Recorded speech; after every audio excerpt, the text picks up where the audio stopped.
Hello.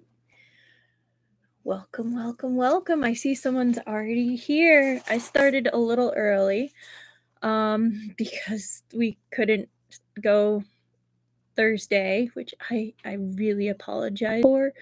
I am still kind of figuring out what it is. It kind of seemed like a stomach bug, but this is day 8. So it's getting better bit by bit by bit, but I was not in a place where I could present on Tuesday, but I am happy that people are here today. So hi Chichi Kiki.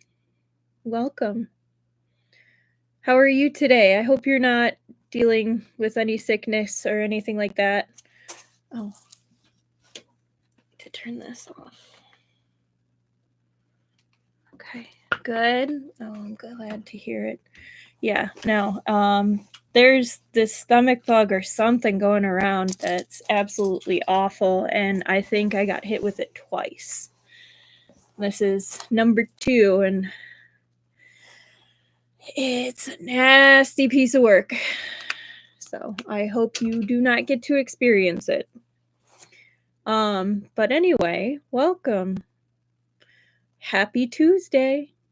I hope if you celebrated, you had a very nice holiday, and even if you didn't, I hope you had a good weekend. We had some relatively clear days here. I mean, like, it's been kind of rainy every day, so that's a given, but I hope it was a good weekend for everyone. But on that note, welcome to chapters 30 to 36, I believe. I could be wrong. Hang on. 32 through 36. So we'll stop at 37 of Golden Terrace. Oh, you got to see the Mika movie. Was it good? I kind of want to see it, but just because I haven't been to a movie in so long, though. Is it worth it? Okay. Maybe I'll have to do that with my friend this weekend. It was just her birthday. That'd be a nice, nerdy way to celebrate. So thank you. Oh, Peacock Pages, welcome! And I am happy for you to finally make it for a live stream. I hope you're also feeling well. We were just kind of seeing how everyone was before we get into it. Oh, I always kind of forget. It's a little informal, but I do not own anything with Golden Terrace. I am doing this just to do it. The only thing I own is the physical copies of the book, number 1 and number 2, and my time. So please do not come at me with copyright or any infringement things. I am not making anything from this. I just do it because. And I am happy you're here. Welcome to my book garden. Actually, welcome to my basement, but it does technically have books, so I think it counts. Oh yes, if you haven't already noticed, this is a pretty chill stream. If that's not really your flavor, I'm sorry. Maybe stay a little bit and see if it is. But if it isn't, I totally understand. It's not everybody's vibe. I will be making comments and little things to the side, talking to chat and the like. So it's not just a straight read through. And hello, Momars Rover. I hope you're doing well as well. I'm finally feeling a bit better. But oh my goodness, it is hard when you don't feel good, especially like stomach bug stuff, because it affects everything. But yeah, we kind of ended on a fun point last time with the last paragraph being, he heard Fu Shen's smiling voice against his temple. It seemed to come from his nose, low and hoarse, and with an unspeakable softness and sweetness. Don't run off. That was a good kiss just now. How about another? We left on that cliffhanger. And then instead of being 2 days, it ended up being a week, which I again apologize for. But I am looking forward to today to see just where we go. So should we begin on chapter 30? There were some people who seemed grand as anything on the surface, with an aggressive manner, but whose lips, when kissed in reality, were as soft as freshly steamed buns in the morning. And I'm already just getting with the like, oh, it's gonna be good. Fu Shen's countenance was in fact fine, but due to his temperament, he was most of the time stern and forbidding, as well as a skilled hand at mockery. Yan Shaohan often thought that he was sharp-tongued in all senses of the word, that trifling with him would lead to a mouthful of blood. But now Fu Shen was leaning back against the headboard, his head tilted back slightly, all his grandeur restrained, like some kind of indolent wild beast whose fur had been smoothed. He even still had one hand hooked around Yan Shaohan's neck. He had just bathed. His lips were slightly dry from the hot steam. When kissed, they were warm and soft. Oh! I'm sorry. I'm gonna be like, oh my goodness, they're so cute. Yan Shaohan kept himself under control, hesitantly touching his dry lips, lightly pressing against them, feeling that he was standing at the edge of a cliff, prodding, constantly admonishing himself that he must not jump while unable to resist the desire to stick his head out to look. Ultimately, he couldn't defeat the lure of instinct. The tip of his tongue gently and quickly caught Fu Shen's upper lip. The hand on the back of his neck instantly clutched him with enough strength to strangle him to death. As expected, he had been in too much of a hurry. He suppressed his seething emotions, closed his eyes, and thought that tonight he had had too many moments of irresistible emotion. Once the shock had retreated, Fu Shen sheepishly let go and rubbed the place where his fingers had squeezed red spots. Sorry. Yan Shaohan gave a soft laugh. Yes, I can tell. Fu Shen had no answer to this. Yan Shaohan bent his head and kissed the tip of his nose. I'll go get the medicine. You settle down. Such strength! How am I going to make any progress in the future? Fu Shen pushed him off the bed. To hell with your progress. As I see it, you'll be climbing the walls if you're not beaten 3 times a day. In the middle of the night came a dim roll of thunder. Yan Shaohan woke from dreams. Before he could open his eyes, he smelled the scent of rain coming in through the window. Only after that did he hear the fine, close-knit sound of rain hitting the eaves. I love that sound. Like, sometimes, I know you're not supposed to, but, like, with a really good thunderstorm, I'll, like, move whatever's, like, on the edge of my bed away and then, like, open the window. Like, not a lot, but enough so you can hear and smell it. 'Cause, like, you gotta live a little bit. The first rain of spring had come at last. Yan Shaohan, still not very awake, rolled over and felt the other side of the bed with his eyes closed. His palm fell on the huddled silk quilt beside him. He patted it a couple of times. Fu Shen wasn't sleeping deeply. On rainy days, all the cracks in his bones ached. He was woken again and again by pain. Feeling Yan Shaohan's movement, he gave a murky, Do your legs hurt? The person beside him sleepily wrapped his arms around his waist. Right after waking up, there was a trace of a low, soft, tender nasal tone. It's raining outside. Fu Shen groaned softly. A little? It's fine. Yan Shaohan propped himself up in bed. I'll go find a hot water bottle. No need. Fu Shen reached out to pull him back and only caught his loose hair, which wound smoothly around his fingers like silk. Don't mess around. Go back to sleep. Yan Xiaohan leaned back slightly from his tug and had no choice but to lie back down. He moved aside the quilt and wrapped Fu Shen up, forcing his way into his bedding. Fu Shen must not have been very awake. Unexpectedly, he didn't turn nasty, only pushed lightly at his shoulder. "What are you doing?" "Getting closer to you." Yan Xiaohan spread his arms and hugged him, his long legs warm with both body heat pressed against his ice-cold calves, closely embracing him in an overly intimate posture. Enough. Sleep. After a series of rustling sounds, body heat passed through the ice-cold bedding and gradually enveloped him. Fu Shen thought this posture was too restrictive and kept wanting to flex his arms and legs. But somehow, dim drowsiness overtook him in the once again quiet night and warmth. The places that usually ached were still aching, but it was as if there was a gentle barrier separating him from the sensation.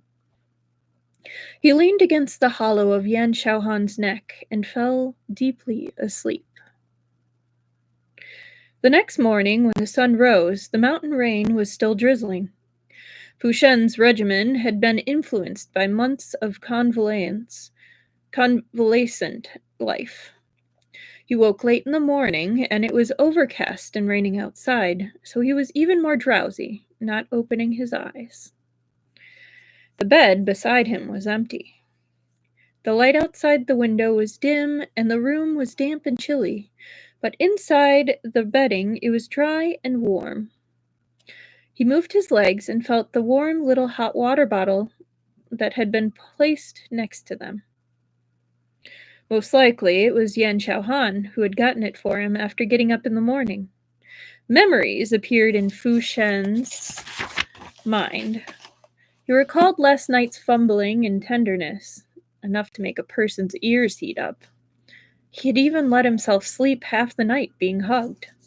The terror! He silently savored the feeling of the kiss, rubbed faintly aching knees, and thought regretfully, "Truly, I'm a paragon of virtue." Yan Xiaohan, opening the door and coming in, suddenly felt a chill run up his spine. He automatically looked back, found nothing unusual behind him, and suppressed his doubts and went in. Toward the big bed was its tightly drawn bed curtains. He said, "Jing Yuan, time to get up." Fu Shen lazily pushed aside the curtains, indicating that he was already awake. Yan Xiaohan had to wake up early every morning to stand his shift at the palace. It was already habit for him. Even on a day off, he wouldn't sleep in. He seemed much more vigorous than Fu Shen, lying in bed like a good-for-nothing. He walked over and hung the bed curtains over the curtain hooks on either side, turned, and sat on the bed. "It's still raining. Does anything hurt?"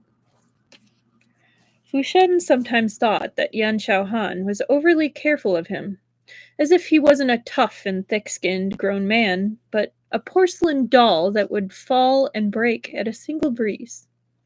Having lived this long, of course he had been injured many times. Neither Du Lang nor Yu Qiao Ting thought that his leg wounds required particular care on a rainy day. For them, even death was an ordinary business. When it came to mere injury and illness, why mention them? Why worry about them? But even a stone would warm up if held in both hands. Fu Shen, saying, "I'm fine," reached out his arms to pull Yan Xiaohan down and press him to the bed. Unexpectedly, Yan Xiaohan's seat was particularly firm. It was Fu Shen who was rolled from the inner portion of the bed to the outer portion to lean against his legs limply, like a boneless cat. Yan Xiaohan even took this as him throwing himself into his arms. Woohoo! He put an arm around his shoulders and, smiling, said, "You're already awake? Still don't want to get up?" I'm feeling lazy. I don't want to move, Fu Shen said with an old and decrepit sigh. A man can't refuse to give in to old age. You're being too modest. Yan Xiaohan dipped his head and drew close to his ear. Bantering, he said. The Lord Marquis is vigorous as a dragon and fierce as a tiger. Last night you held on to me and wouldn't let go. Have you forgotten? Fu Shen finally realized that there was something wrong here. With the two of them cuddling like this, one lying down and one sitting, however you looked at it, it seemed that there was an afterglow flavor to it, and that he had been the one to be ravished.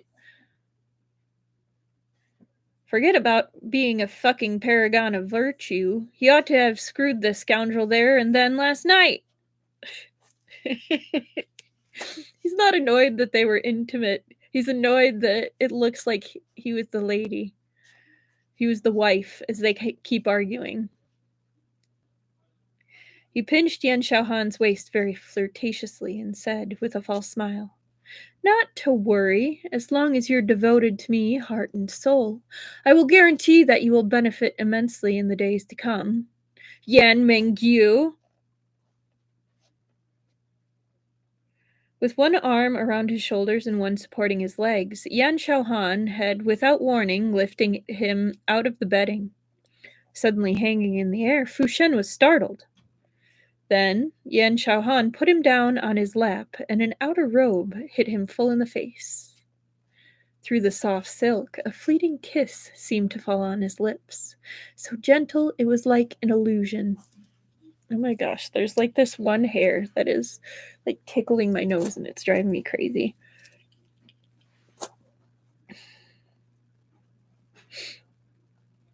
Yan Xiaohan said, Of course I am devoted heart and soul to the Lord Marquis.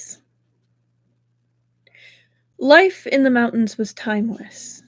Yan Xiaohan joined the Marquis of Jinning, who had embarked already ahead of schedule on retired life, in idly frittering several days away at the manor. Yu Qiaoting privately whispered to Xiao Shun that Fu Shen's temper had improved by leaps and bounds. After learning such an upsetting truth, he and that Yan were joined at the hip every day.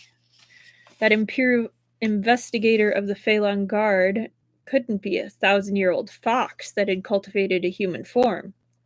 Could he? He wasn't the only one thinking this. The Feilong Guard in the capital all had a question on this subject. What fox spirit had stolen away their imperial investigator's soul? They hadn't seen a trace of him in days. When Shen Yisei had come on orders to examine Fu Shen and to convey his colleague's longing for Lord Yan while he was at it, that virtuous couple was bustling around in the manor's courtyard salting duck eggs. All right, that's an interesting antecedent. Beside a small stone table in the courtyard was a basket of white salted duck eggs, washed clean. Yan Xiaohan and Fu Shen sat across from each other, one putting duck eggs in liquor to soak, the other responsible for rolling them in salt and placing them in a jar. Oh, they're pickling them. Okay. The flower beds in the courtyard had been neatly plowed. Planted there were freshly sprouted spring onions and greens, the big trellis of wisteria next to them, its massive flowers like a waterfall. Beneath the trellis, chickens and ducks were milling around, clucking and quacking. The two people had their hands busy and idly exchanged remarks from time to time. Shen Yisei stood there and watched as a duck trampled between their imperial investigator's feet. Yan Xiaohan, meanwhile, was ridiculing Fu Shen. The ancients say that it's an eyesore to plant vegetables in the orchard and raise chickens and ducks under flower trellises. This courtyard of yours is all taken up. I literally was about to say that sounds like an amazing garden. Fu Shen, not lifting his head, shot back sarcastically. Isn't there a lame general who's even more of an eyesore, who you've taken all for yourself? Yan Xiaohan immediately shut his mouth, but the corners of his lips stuck up suspiciously. Dr. Shen thought numbly, I seem to be a little superfluous. Jizzy, you're here. Yan Xiaohan was the first to notice him.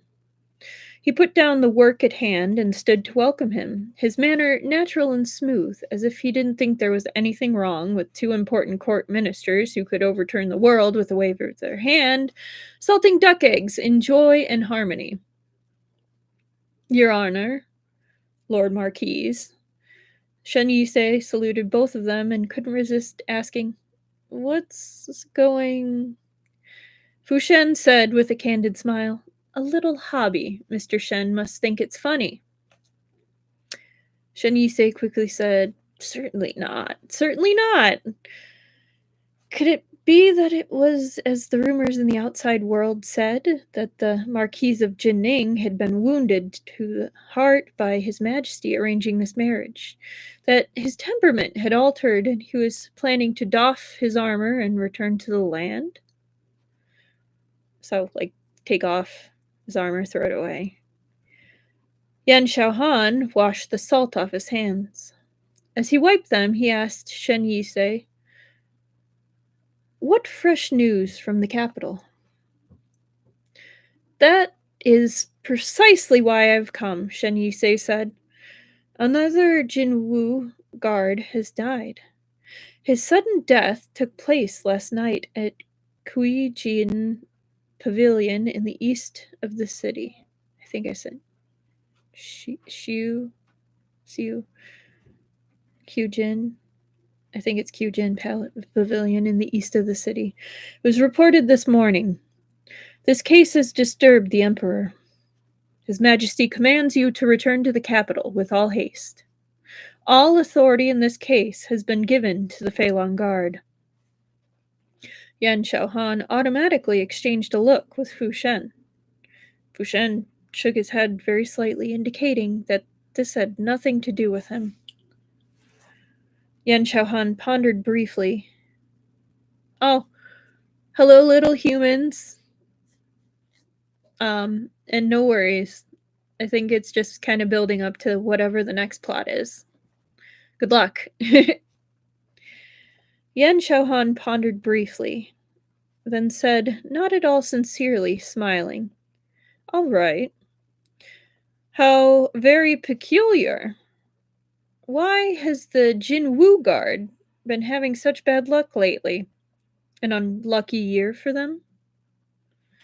Before, he hadn't been allowed to get involved, but this time, the problem was bigger. The South Yemen could no longer contain it, and they'd had to go back to asking the Feilong Guard. Shen Yisei thought that Yan Xiaohan might have been holding back rage, making his mockery especially obvious. Fu Shen said evenly, That being the case, I won't linger either. Make sure to be careful. The two of them seemed to have something more to say to each other. They returned indoors together. Shen Yisei sat in the courtyard, aimlessly running his eyes over the chickens and ducks all over the ground. Suddenly, the tips of his ears moved. He turned his head doubtfully. The bedroom window hadn't been locked, only closed. Perhaps it was his mistaken impression, but he thought he had just heard a dull groan, soft and hoarse, almost a moan. All right, slight tea break, then chapter 31. We're getting lots of sweetness, and probably now we're going back to our regularly scheduled program.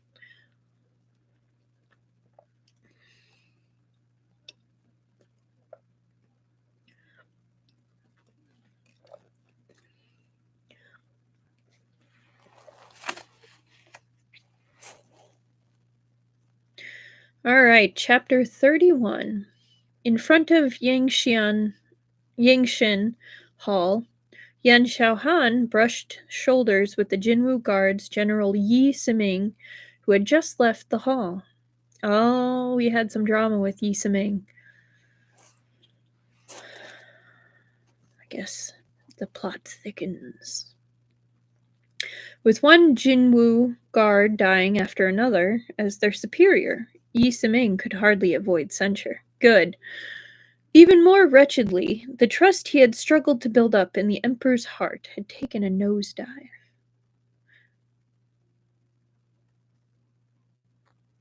Yeah, I agree. Somehow this book manages to be both terribly beautiful as well as very funny. They do have a wonderful way with words, and just both of these guys are kind of, and I say this with much affection, kind of sarcastic assholes, and I love that for them. Like, it makes it an awesome read because they are both such their own person. Yeah. No, I completely agree, Momar Rover. Oh. Okay. After all, the Jinwu Guard's experience was scant, and their service record shallow. The Emperor was willing to use them to kill chickens, but when it came time for the cows to be butchered, his first thought would still be that of the Feilong Guard. For a subject, the most frightening thing wasn't being greedy, and it wasn't being crafty. It was being not much use. Yan Shouhan had just been warned by Fu Shen, and so was particularly watchful. He hadn't seen Yi Siming for some time. At a glance, he hardly recognized him. His face was ashen pale, his eyes sunken in, his expression haggard and sinister. When he met your eyes, his stare was fixed, oddly horrifying. Huh. Yan Shouhan remembered they were the same age, but with the two of them standing next to each other, the difference between them was more than colossal. What's Mr. Siming been getting up to? General Yi. However much the North and South Imperial Guards didn't get along, when their two superior officers met in the street, they still had to exchange greetings. Yan Shouhan cupped his hands in a salute, but Yi Siming didn't return it, and he didn't speak, only stared somberly at him for a while, then turned and left. Huh. It's kind of disrespectful, but I mean, he's always kind of been disrespectful to him. Yan Shouhan didn't speak another word. The eunuch who had come to lead him into the palace was the recently favored eunuch Lu Ji. Seeing the situation, he quickly smoothed things over, saying, "With such a disturbance, His Majesty is enraged, and General Yi must be fretting awfully. That is why he hasn't been very polite. Be magnanimous, Your Honor. The responsibility of finding the killer and investigating the truth all rests on your shoulders." Tian Tong, who had originally waited personally upon the Emperor, had been kicked out under some pretext of Yan Shouhan's. Now, having stepped on Tian Tong to reach the Emperor's presence, Liu Ji knew to whom he owed his rise and was therefore especially polite to Yan Shouhan. Watching the young imperial investigator of the Feilong Guard walk into Yangshin Hall with steady steps, he thought that Du Linglong had once ruled supreme in the palace, and Yan Shouhan, being his adopted son, had been promoted every step of the way ever since entering the palace. The imperial favor bestowed on him unwaning. Despite this being the Emperor's position, that idiot Tian Tong, overestimating his own strength, had still tried to challenge him. Wasn't this like an old man hanging himself because he thought he had lived too long? And today there was General Yi Siming of the Jinwu Guard, with his face as stiff as a coffin board. It was clear at a glance that he was seething with jealousy, his heart haughtier than heaven and his fate more delicate than paper. Emperor Yuntai's complexion looked bad. Probably it was because he was getting old and had too many irritations on his mind beside. His face looked waxen, with flabby pouches under his eyes. I've never heard bags be described as flabby pouches under his eyes.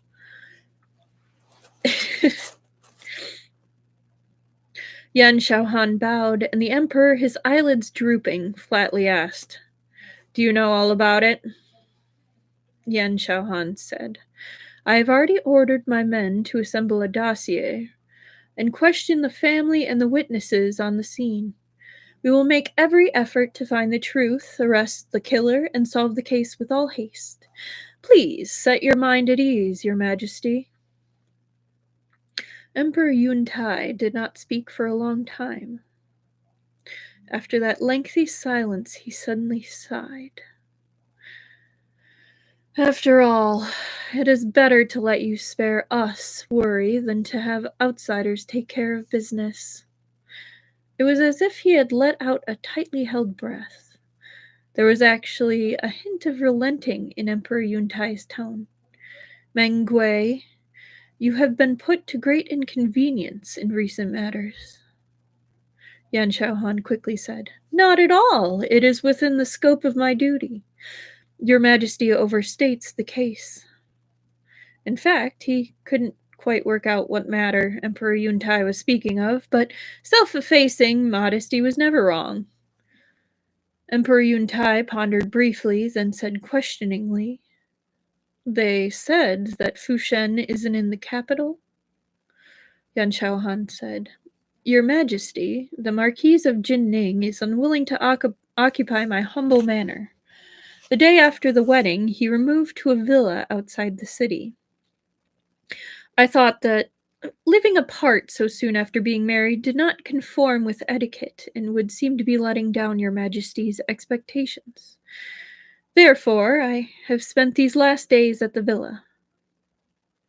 "You've done well," Emperor Yuntai praised him, then gave another feeling sigh and said, "Fushen. It's no wonder he is unwilling to remain in the capital.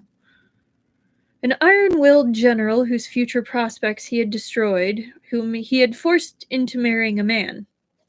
It would have been strange if Fushen had been willing to remain in a place like the capital, where his sore spot would be touched." Yan Shaohan, observing his words and expression, thought he had understood some of Emperor Yuntai's state of mind. Emperor Yuntai asked, "Before you returned, what was Fushen doing?" Awkwardly, Yan Shaohan said, "Well, what's wrong?" said Emperor Yuntai. "You may speak openly." Yan Shaohan was strangely silent for a while, wishing to speak, then holding back. Finally, his expression embarrassed, he said, "The Marquis of Jinning needs to convalesce. He fritters his time away. Currently he is planting vegetables and raising chickens and ducks in the manor, and also," Emperor Yuntai stated. "Also what?" Yan Shaohan gave a dry cough. As if it were too embarrassing to speak of, he said, "Salting duck eggs." That gave Emperor Yuntai pause. Salting duck eggs? Emperor Yuntai was incredulous. Why should you have suddenly thought of that? A gentleman keeps clear of the kitchen. A noble doesn't wash his own clothes. These were tasks for cooks and servants. A pampered young lordling with a great estate like Fushen very likely hadn't even set foot in a kitchen at his age. Why would he suddenly come up with this bizarre notion of salting duck eggs? Even if he turned out to be a virtuoso of egg salting, they would still only be salted duck eggs. What if it got out and he became known as the Salted Egg General? Wouldn't that be humiliating? Yan Shaohan gave the whole thing up as a loss and went all in. The manor's cook is from Jiangnan. The Marquis of Jianning grew up in the north and didn't know that each and every Jiangnan salted duck egg produces oil, and it all comes out in the salting process. According to the Marquis of Jinning, where he was at in the army, the majority of the salted duck eggs he ate were bitter and smelled bad, and in every 10, half had no oil. Thought that all the salted duck eggs in the world were like that. Only now has he learned that the salting method in the south is different. So naturally, he wanted to try it for himself. At first, Emperor Yuntai thought it was funny, but when he heard the part about the army, his smile faded. At last, he remained in complete silence, a little unhappy and almost imperceptibly remorseful. Yan Xiaohan, seeing that he didn't speak and seemed to be lost in thought, softly said, "Your Majesty?" Emperor Yuntai closed his eyes slightly and whispered, "The Marquis of Jinning, Fu Jingyuan." When he had watched the teenage general retreat into the distance from Golden Terrace, how similar had his feelings been to what they were now. But no one had thought that a day would come when this pair of sovereign and subject would come to this pass. Since that departure, he hadn't looked back. At last, Emperor Yuntai said, "In a while, when it's time for the feast, for the vast longevity festival, have him return." Yan Xiaohan lowered his eyes, hiding the flash of ridicule that had gone through them, and respectfully said, "Thank you for your great kindness, Your Majesty. If there's nothing else, you may withdraw." Yan Xiaohan bowed again and was just about to withdraw when, unexpectedly, Emperor Yuntai suddenly called him back. Out of nowhere, he asked, "Fu Shen's salted duck eggs. How are they?" Yan Xiaohan halted. He considered briefly, then answered, "I will not conceal from your Majesty that, in my humble opinion, they're no good at all." Emperor Yuntai sat up straight. Go on." "The Marquis of Jinning's grip is too strong," Yan Xiaohan said candidly. "From one basket of duck eggs, before the jar had even been sealed, he'd already cracked 2 of them." Emperor Yuntai finally laughed. Yan Xiaohan bowed and left the hall. Fucking duck eggs. Oh my goodness. Why do I have a feeling that ducks or like random farm animals are going to become a thing? A warm spring breeze blew by, but chills were running along his back. Yan Xiaohan walked along on the gray-tiled palace walkway. The more he thought about it, the more mockery he felt, until finally he couldn't even resist laughing. Oh my goodness. The palace maids and eunuchs passing by him saw that he seemed to be deranged, laughing fit to chill a person to the bone, and kept far away from him in fear, not daring to appear in front of him, afraid lest they end up in trouble with him. Emperor Yuntai really was getting old. He'd even learned to think fondly of the past. The Jinwu guard had been unable to clean up the mess it had made, so Yan Xiaohan had been brought back. Now Emperor Yuntai finally knew who was a truly capable minister. While thinking that he'd been putting Yan Xiaohan to great inconvenience, he had remembered Fu Shen, then been put off by Yan Xiaohan's words. In Emperor Yuntai's iron-forged imperial heart, a tiny bit of remorse had finally been born. Perhaps because we're going to start that over. Perhaps because his impression of Fu Shen was that he was always stubborn, very rarely retreating voluntarily, Fu Shen leaving the capital to peacefully convalesce. even retiring to the countryside to salt duck eggs, looked like rare good sense in Emperor Yuntai's eyes. And precisely because of this, he could at last look down pityingly from on high at this crippled general who had doffed his armor and had even developed compassion, making him grant an unusual favor, giving Fushen a chance to return to the capital. It just screams funny, Yan Xiaohan thought heretically. Why don't you think about who forced him into this? But an emperor was, after all, an emperor. Remorse lasted only for a brief span, but dread could never be set aside. Yan Xiaohan knew that he couldn't stand to see Fushen doing well. He couldn't even take him being exceptionally gifted at salting duck eggs. Luckily, he hadn't had to yield much. He had only had to tell him that the salted duck eggs were unsuccessful, and Emperor Yuntai would think he had satisfied his delusions and misgivings. After all was said and done, Fushen was an ordinary man.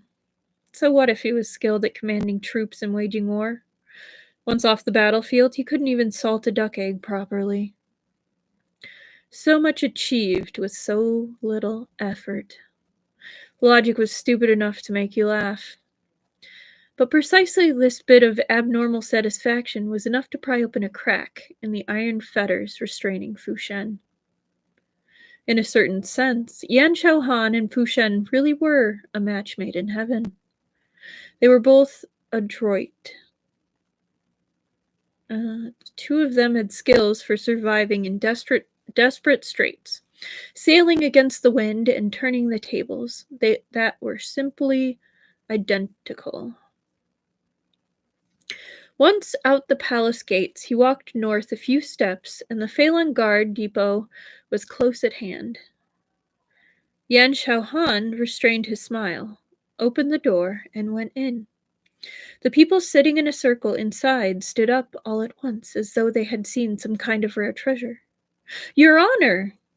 Your Honor, you're back! Thank heaven and earth! Said Yan Xiaohan doubtfully.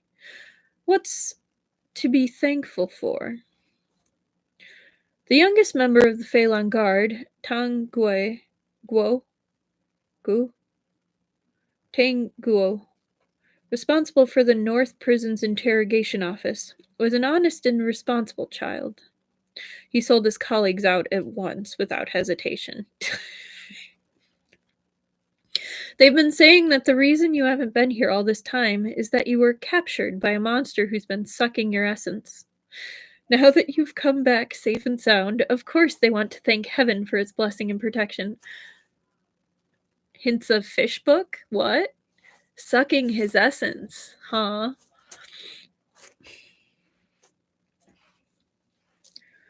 Having said this, he even piously chanted Namo Amitabha.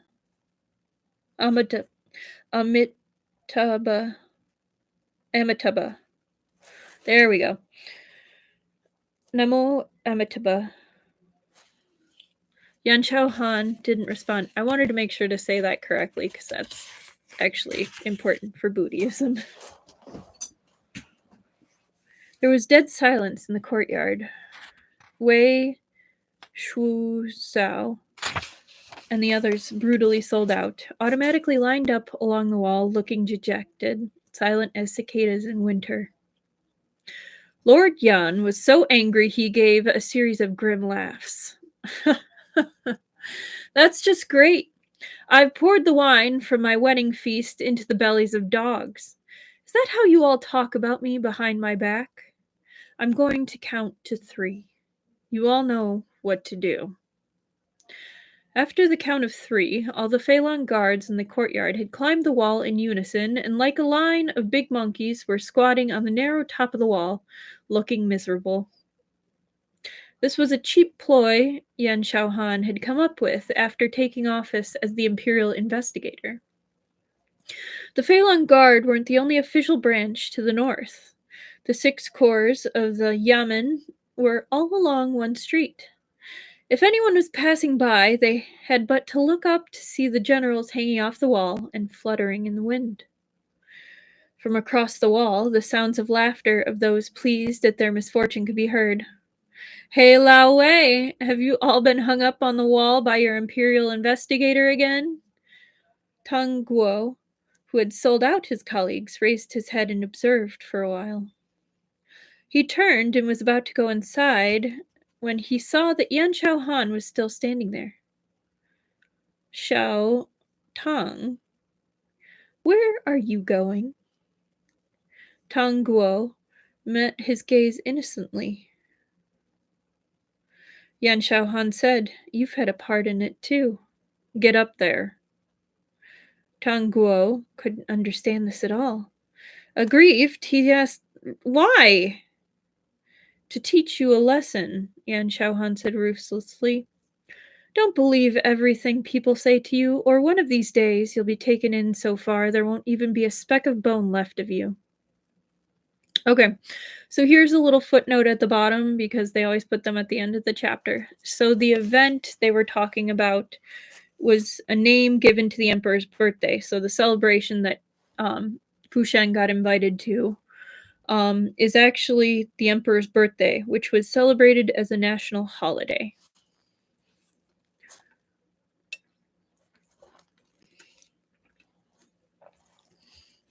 All right. Actually, I can hear myself starting to get nasally, so we're going to do this ahead.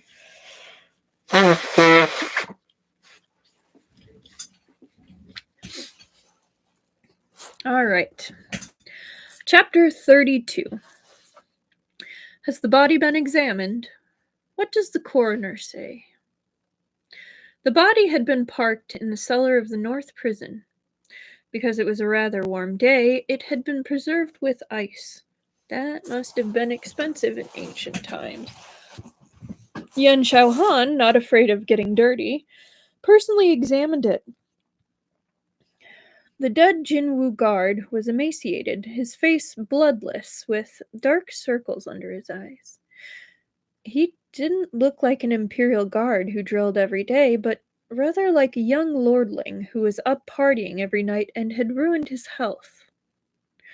For some reason, Yan Xiaohan thought this appearance was familiar. What is the cause of death? Wei Shu Zhao. Yeah. Wei Shu Zhao. Zhao. Zhou. Wei Shu Zhou was standing far away. Sorry, it's a new name. He said, acute attack of lost yang. In other words, died in the saddle. Oh. He passed away right on the spot. There was no saving him. So if you haven't picked up what they're saying, he had either a lady friend or a man friend, and they were doing a special tango, and he died.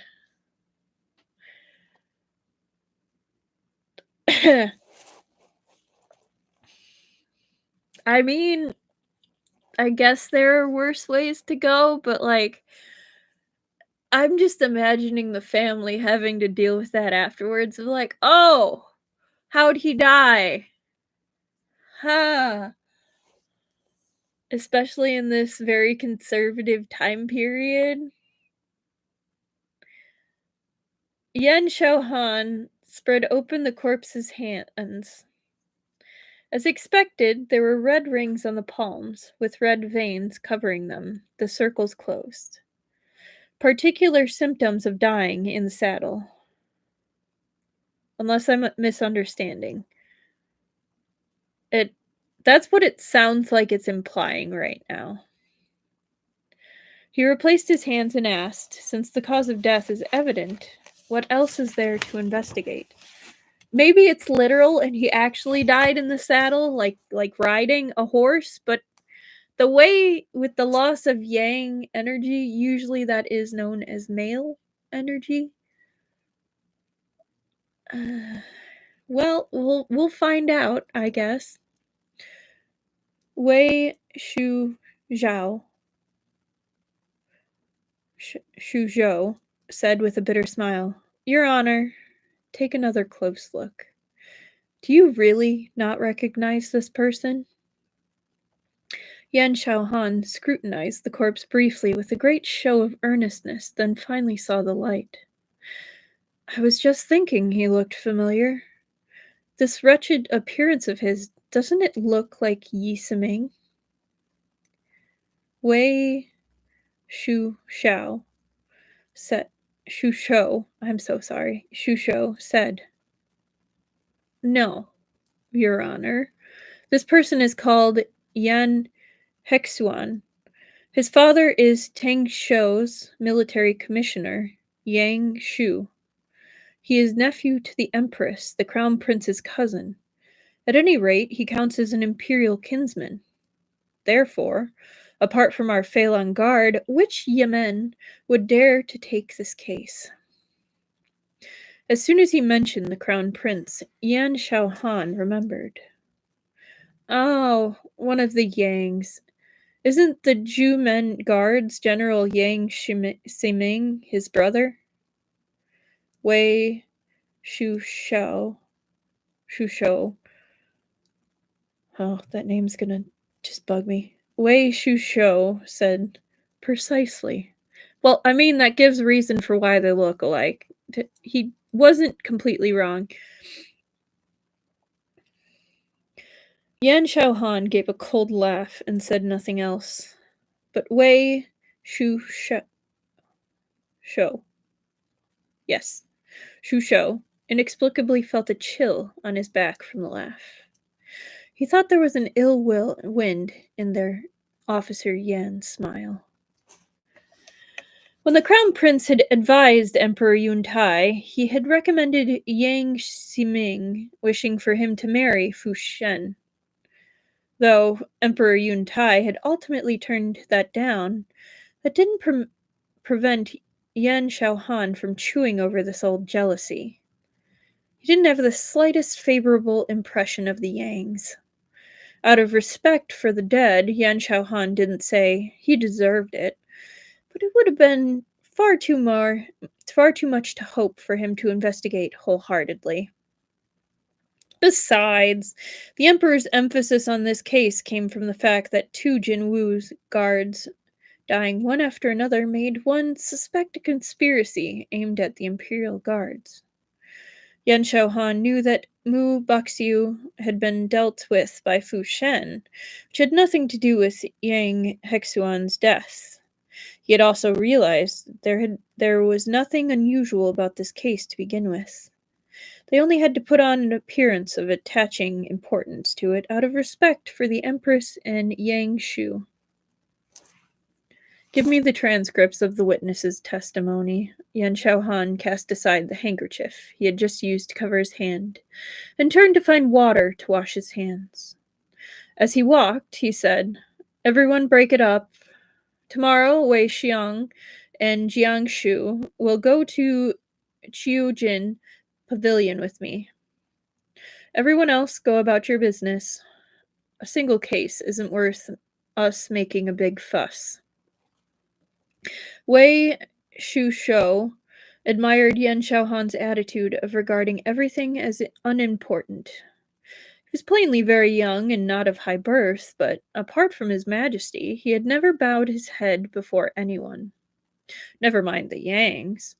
Wei Shushou had never seen him care about any imperial kinsman or officials, military or civil. When he reached the door to the cellar, Yan Xiaohan remembered something else. He looked back and instructed, "Keep your mouth shut about us going to Kyujin Pavilion tomorrow. Don't let it get out." Wei Shushou startled, then caught up. His admiration for the imperial investigator developed a slight wobble. But then, remembering that gentleman's great achievements, finding his conscience, he thought in self-consolation, "You can't call being dominated by one's wife being afraid." When mentioning the two most flourishing locations in the capital, one was Curio Lane and the other was Gold Dust Den. Curio Lane referred to the East Market in the eastern part of the city. The traveling merchants from outside the capital congregated there, and there was all one could ask of rare treasures and overseas specialties. Gold Dust Den, meanwhile, indicated the red light district of brothels, restaurants, and gambling houses in the west of the city.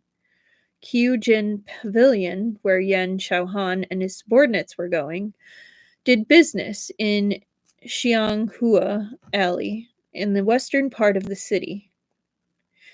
Looking around the capital, Jing Pavilion counted as one of the best known brothels, but having been unfortunate enough to have a homicide case there, its customers had all gone elsewhere from fear of bad luck. Because of this, the courtyard was sparsely populated, its business far worse than before. Yan Shouhan and the other two were in plain clothes, not wanting to attract too much attention. Wei Shou was a frequent customer here. The madam knew his face. As soon as he made himself known, she readily admitted them. Seeing this, Yan Shaohan left him behind to question the madam and the prostitutes, while he himself walked up to the scarlet wooden steps to the third floor and opened a two-paneled door that had a paper seal stuck to it. So for anyone who doesn't know, the madam is the main woman who runs the brothel. Occasionally she is the one who owns the contracts. She's the one who minds the building. Like, she probably owns it. It depends, but most times she's the one who owns the brothel. So she is the head lady. The arrangements inside the room had been preserved in their original condition. He took a handkerchief from his sleeve to cover his hand and inspect all the cups, plates, and pots on the table one by one, then pulled open the small drawers of the dressing table, turning up all the aphrodisiac drugs stashed there. He tore off a strip of handkerchief to wrap them up, ready to be taken back and examined one by one. Next to the dressing table was a small, low table with a golden-plated copper incense burner in the form of a suani. Up close, I'm not quite sure what that is. You know what? I'm going to look that up because now I'm curious what it looks like. Suani. And then I'll show you guys. Suani. Come on, internet. Okay. In Chinese mythology, a Suani is a mythical creature, one of the 9 sons of the dragon.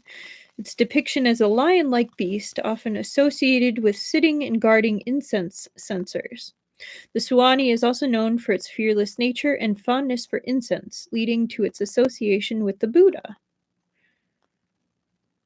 And this is Suani incense.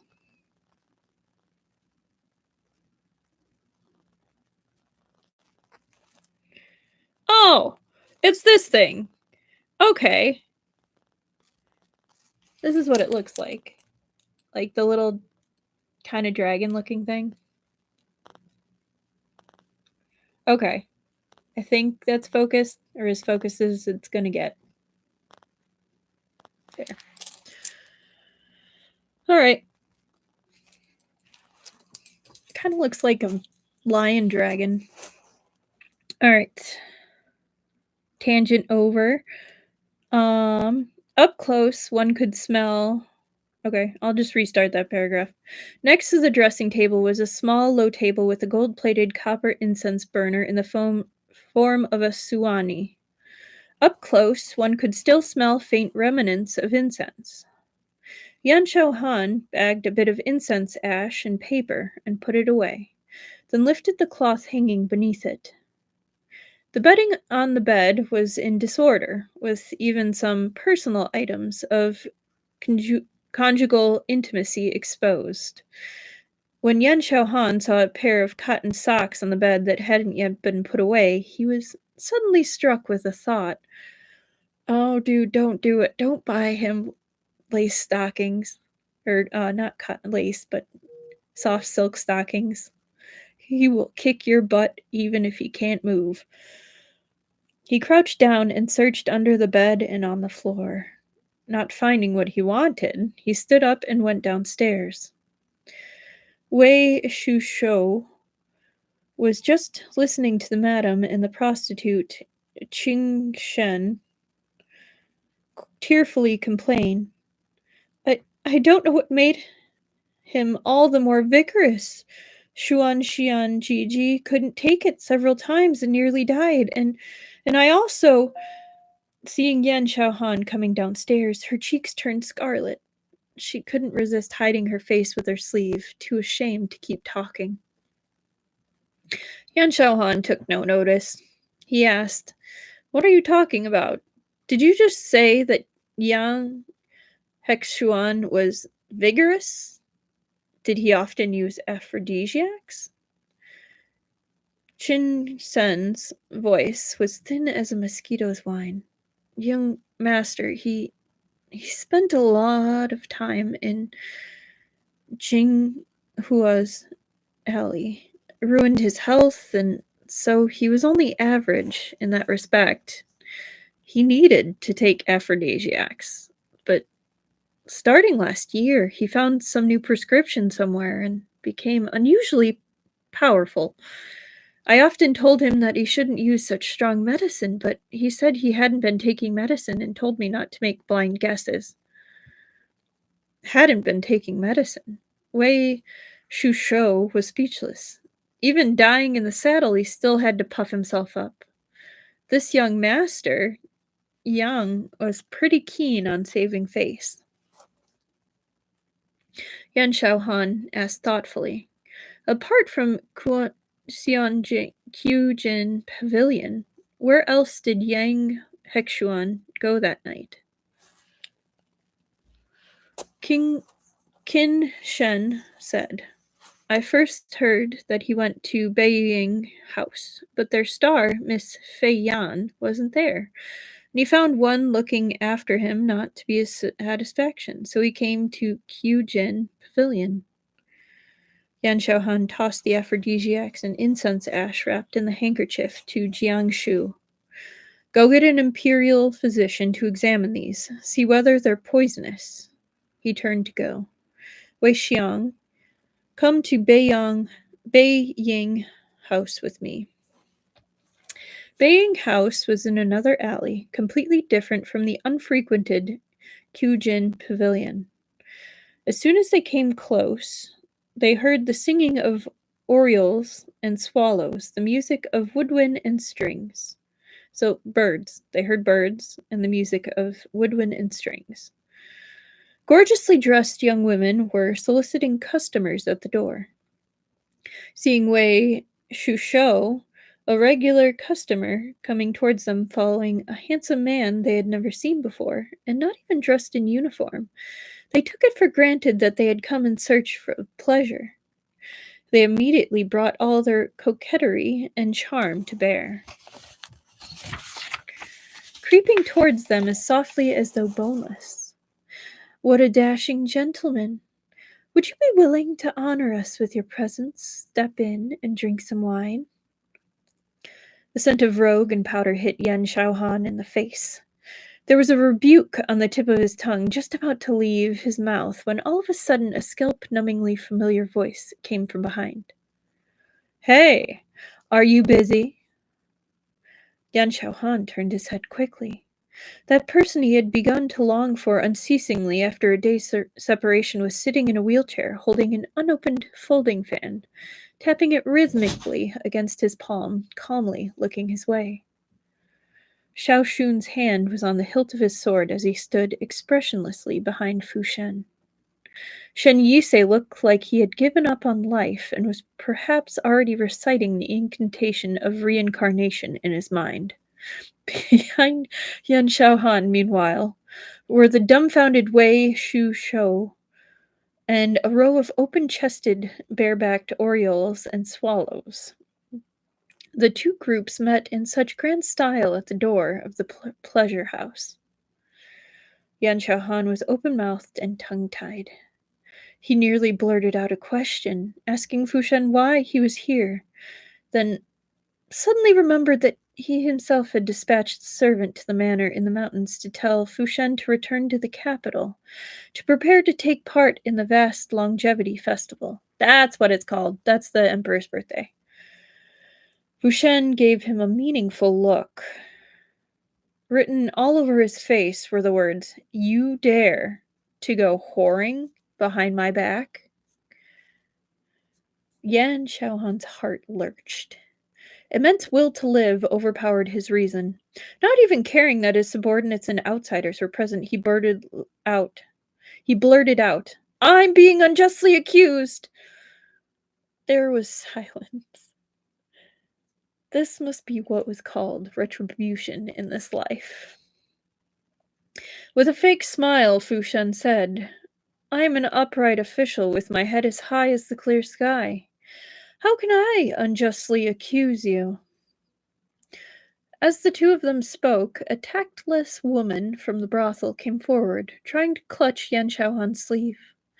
With a simpering smile, she said, "What are you all standing around here for? Please come in, gentlemen." Lord Yan must have used all the skill he had ever had in his life to dodge, narrowly managing to evade the young woman's outstretched hand amid the tightly packed crowd. Oh my goodness, I am not doing well with words. But before he could feel thoroughly relieved, he heard Fu Shen say, "Hey, this young lady isn't bad. Very pretty." Yan Xiaohan's face instantly turned green. He glared at Fu Shen in disbelief. Marquis Fu had an excellent name among the common people. He was far more welcome than Yan Xiaohan. And this young lady adored handsome young heroes. She had been in the crowd tossing flowers at him. She recognized Fu Shen at a glance and dropped Yan Xiaohan on the spot. Cooing, she threw herself towards him pitifully. "However," Fu Shen said, smiling, pressing the folding fan to her chest and keeping her at arm's length, "compared to my humble wife, she's still not as good." Another wife thing. This was a masterstroke, a complete turnaround. Everyone's heads turned in unison towards the humble wife in question. Yan Xiaohan said nothing. He had worked it out. The scoundrel knew everything, understood the situation with perfect clarity. He was just deliberately making sport of him for his own entertainment. Lord Yan, having been made sport of, ground his teeth fiercely, 108 different things he could do to Fu Shen lining up in his mind. A misunderstanding. It's all a misunderstanding. Not for nothing was Wei Shunshou Yan Xiaohan's trusted right-hand man. He had finally realized that he shouldn't just be standing there watching the fun. He quickly produced his waist token and said loudly, "The Feilong Guard is investigating a case. Unconcerned persons keep out of the way." Oh yeah, that's not going to cause a panic. As soon as the words Feilong Guard came up, the brothel's prostitutes immediately fell into chaos. Called it. The madam was scared into a scream. Everyone knelt en masse. Yan Xiaohan quickly certified his innocence to Fu Shen. "Don't be angry. I really am just here to investigate a case." Fu Shen snorted. "I trust you wouldn't be interested in this bunch with their mediocre rouge and vulgar powder. Get on with it, then I'll be going." He really was well acquainted with the way of carrot and stick. With a few words, he had placated Yan Xiaohan. Fu Shen, having had enough sport, was just about to retire with merit when Yan Xiaohan, in full public view, grabbed him by the hand. His palm was scalding hot. Brooking no refusal, he said, "Lord Marquis, a word." Oh my goodness, they are ridiculous.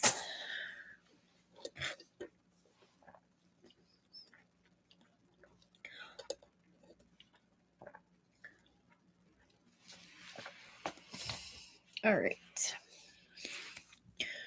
Is everything coming across clear? Because a little bit ago, like I've got a little person count in the corner and it went to 0 a bit ago. Is the stream holding up all right?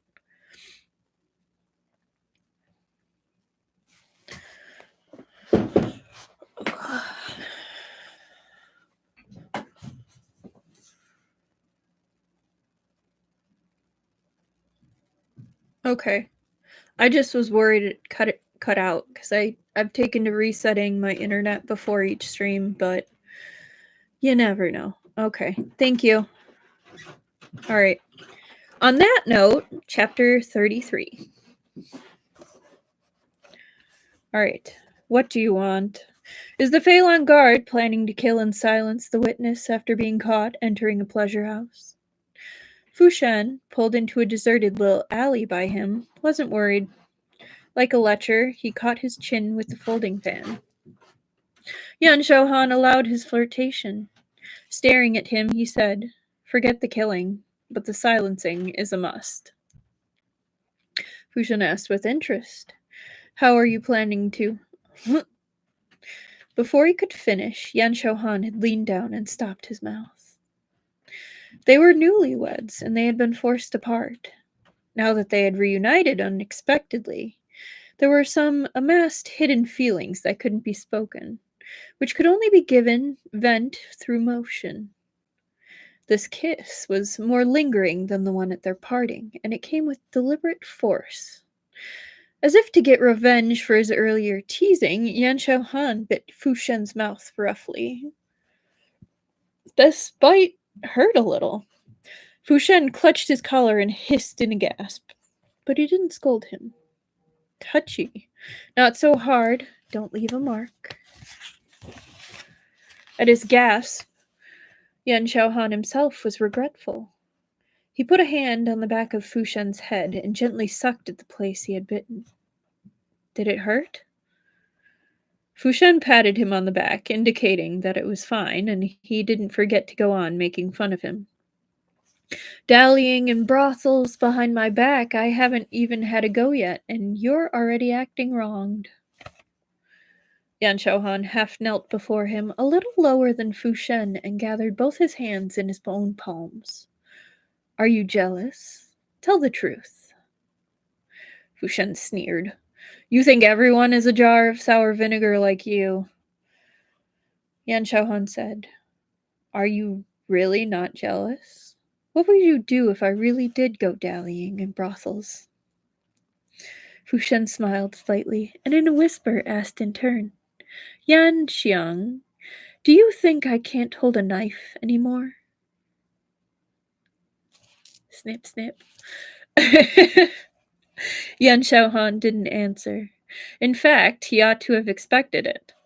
With Fu Shen's intensity, if he met with any betrayal, the outcome would certainly be a clean cut, bringing everything to an end.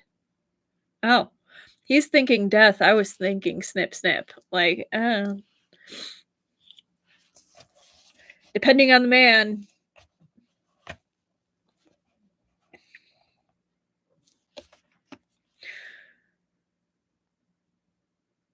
Yan Xiaohan had already come to grief over this once. It was only that Fu Shen had still been young then, and was still very soft-hearted.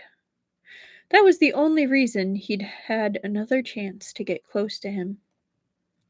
He pretended not to have heard Fu Shen's last sentence and tactfully changed the subject. How did you end up here? Both of Fu Shen's hands were in his. He lowered his head to indicate for him to look at the fan in his lap.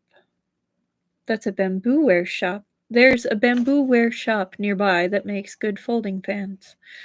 I had the owner make some fans last year and just remembered it, so I came to collect them on my way.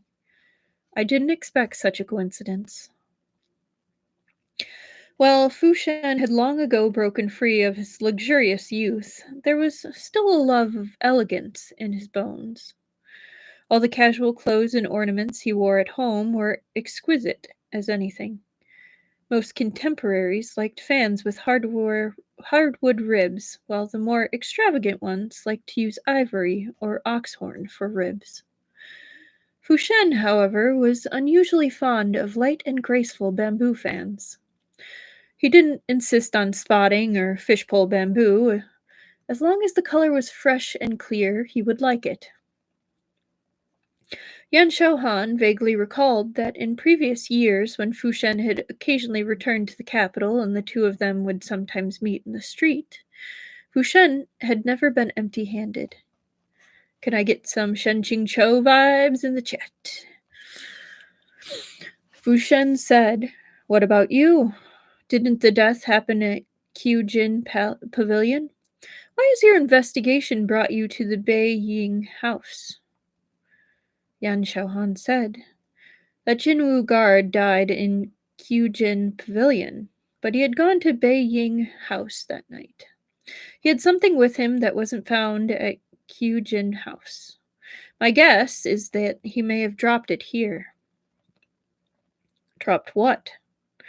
Fu Shen followed up entirely automatically. Only once the words were spoken did he realize that they were improper. Can I ask? If you can't tell me, then take it that I didn't ask. Yan Xiaohan squeezed his hands. Expression unwavering, he said, "Permit me to keep you guessing. It's not that I can't say, it's that I'll have to wait until we get home tonight to tell you." He looked all around and laughed ambiguously. It wouldn't be very convenient to say it here. Fu Shen couldn't understand his peculiar amusements. He thought to himself, are we really going to tell ghost stories? Did Yan Xiaohan take him for a 3-year-old? All right. Resigning himself, he tapped Yan Xiaohan's palm. There's something I think might be connected to this case. I heard Dr. Shen say that this Jinwu guard died through an acute attack of lost yang. When I was picking up my fan just now, I heard the shopkeepers talking. I heard that from the start of this year, in just 2 short months, many people have been carried out of the brothels in this state. Hasn't there been a decent number of people dying in the saddle lately? Man, that'd really be a damper for that brothel. Oh man, we've had 5 people die in a week. I could make so many jokes right now. Must have been a killer time. I'm thinking along the same lines. Yan Xiaohan stood and bent to kiss him on the temple. Quietly, he said, "Leave Shen Yisei with me. I'll tell you the rest in detail when we get home." Fu Shen, seeing that he understood the situation, nodded and said nothing further.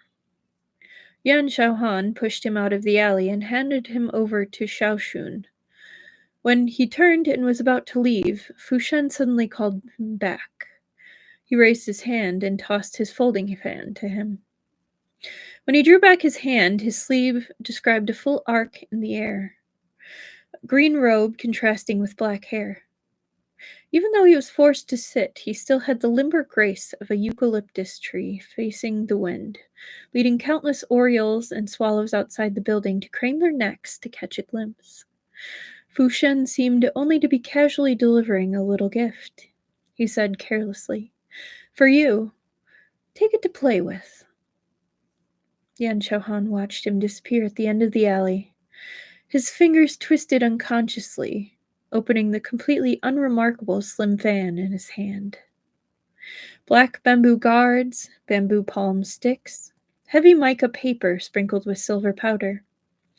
On the front was a freehand brush drawing of the moon and a tower, but in the back were 2 lines of an ancient poem. Could I but turn into the southwest wind, pass away and live forever in my husband's heart. These two are too sweet. Like, come on. Wei Shu leaned over uncouthly from behind and at a glance saw the 2 lines. He nearly started to chirp. Look! Everybody look! This is the bearing of a first wife! Yan Xiaohan fluidly closed the fan and poked him menacingly in the hollow of his shoulder. There is currently no need for you to experience the bearing of a first wife. Enough nonsense. Go investigate. Though he said this, the smile on his face was like water filling a pitcher to the brim. It couldn't be hidden, and at the lightest touch it would overflow. Watching his airy gait as he walked away, Wei Shu couldn't resist thinking to himself in bewilderment. Are we sure His Majesty didn't arrange this marriage for him out of pity for his half-lifetime of bachelorhood? Yan Xiaohan returned home in the evening, at which point Fu Shen and those who had accompanied him had already settled down at Yan Manor. A lamp was once again lit in the bedroom, which had been unoccupied for some time. Fu Shen sat beneath the lamp reading. His features were relaxed. When concentrating, he lacked that cold, harsh oppressiveness. Even his stern expression no longer seemed so unreachably lofty. It only looked pleasing to the eye and mind. His eyes were focused on the book. Someone else's were focused on him. Of course they were. If you keep looking, I'll have to charge a fee. Fu Shen put his book face down on the table and said with chill mockery, Is this the best you can do? You're going to shave a layer off my face with your gaze. Didn't you look your fill at Beiying House today? You keep saying that you're not jealous, but you won't leave off the topic of Beiying House. Yan Xiaohan walked into the inner room, took off his outer robe, and put on ordinary house clothes. He sat across from Fu Shen and took the tea he was offered. If you insist on making me speak directly, then all right. In fact, I didn't want to wheedle you with something like, you're better looking than them, because I thought it would be an offense even to discuss those people in the same breath as you. In my heart, you are above all others. There's no one to compare to you. Yan Xiaohan drank a mouthful of tea and calmly said, That's the truth from the heart. I'm not joking. The sudden confession startled Fu Shen. Yan Xiao? Yan Xiaohan sighed.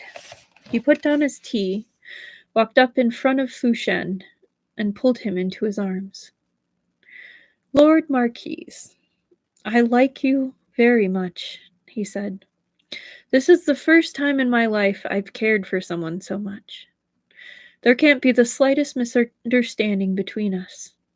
What happened 7 years ago can't happen again. Fu Shen was silent for a long while, then at last slowly asked, Since when?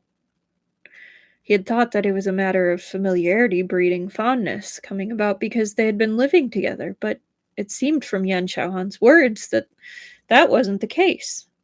Could it be that when he had only thought of him as a friend, Yan Xiaohan had already harbored errant thoughts towards him? 7 years ago, Yan Xiaohan said with a bitter smile. But at the time, I was too full of myself. Fu Shen forced down his shock. Why? He had still been a child then. If you're willing to listen, I'll tell you little by little, by and by. Yan Xiaohan carefully kissed his temple. At any rate, you only need to understand that I won't go to anyone else behind your back. That's no good, Fu Shen said directly. At least you have to say what you like about me. Make me happy. Yan Xiaohan gaped. The atmosphere that had turned stagnant at the recounting of feelings was washed clean all at once. Yan Xiaohan couldn't resist burying his head against Fu Shen's shoulder and laughing. Fu Shen was a very powerful person in every respect, especially where emotions were concerned. Yan Xiaohan sometimes thought that he was struggling across a swaying single-planked bridge at the point of collapse. Every time he put a foot wrong and thought he was going to be dashed to pieces, he was firmly steadied from beneath by Fu Shen. Opening his eyes upon his lucky survival, he would discover that beneath the mountainous clouds and winding mist, the ground was actually at his feet. He had always been the one to be pardoned. In a voice so low it was only breath, Yan Xiaohan said into his ear, "From head to foot, all the places I've touched, all the places I haven't touched, I like it all." At night, after the two of them had bathed and were lying side by side in bed, fermenting sleepiness, Fu Shen suddenly remembered today's case. Alright, pause. Fermenting sleepiness. I need to use that sometimes because that is fantastic. I love the way this author describes things because it's absolutely wild. Alright, continuing. At night, after the two of them had bathed and were lying side by side in bed, fermenting sleepiness, Fu Shen suddenly remembered today's case. He poked Yan Xiaohan with his elbow. "You said today that there was something you could only tell me when you got home. What was it?" "Oh, you mean what I went to find." Yan Xiaohan rolled over to face him and put a hand on his waist.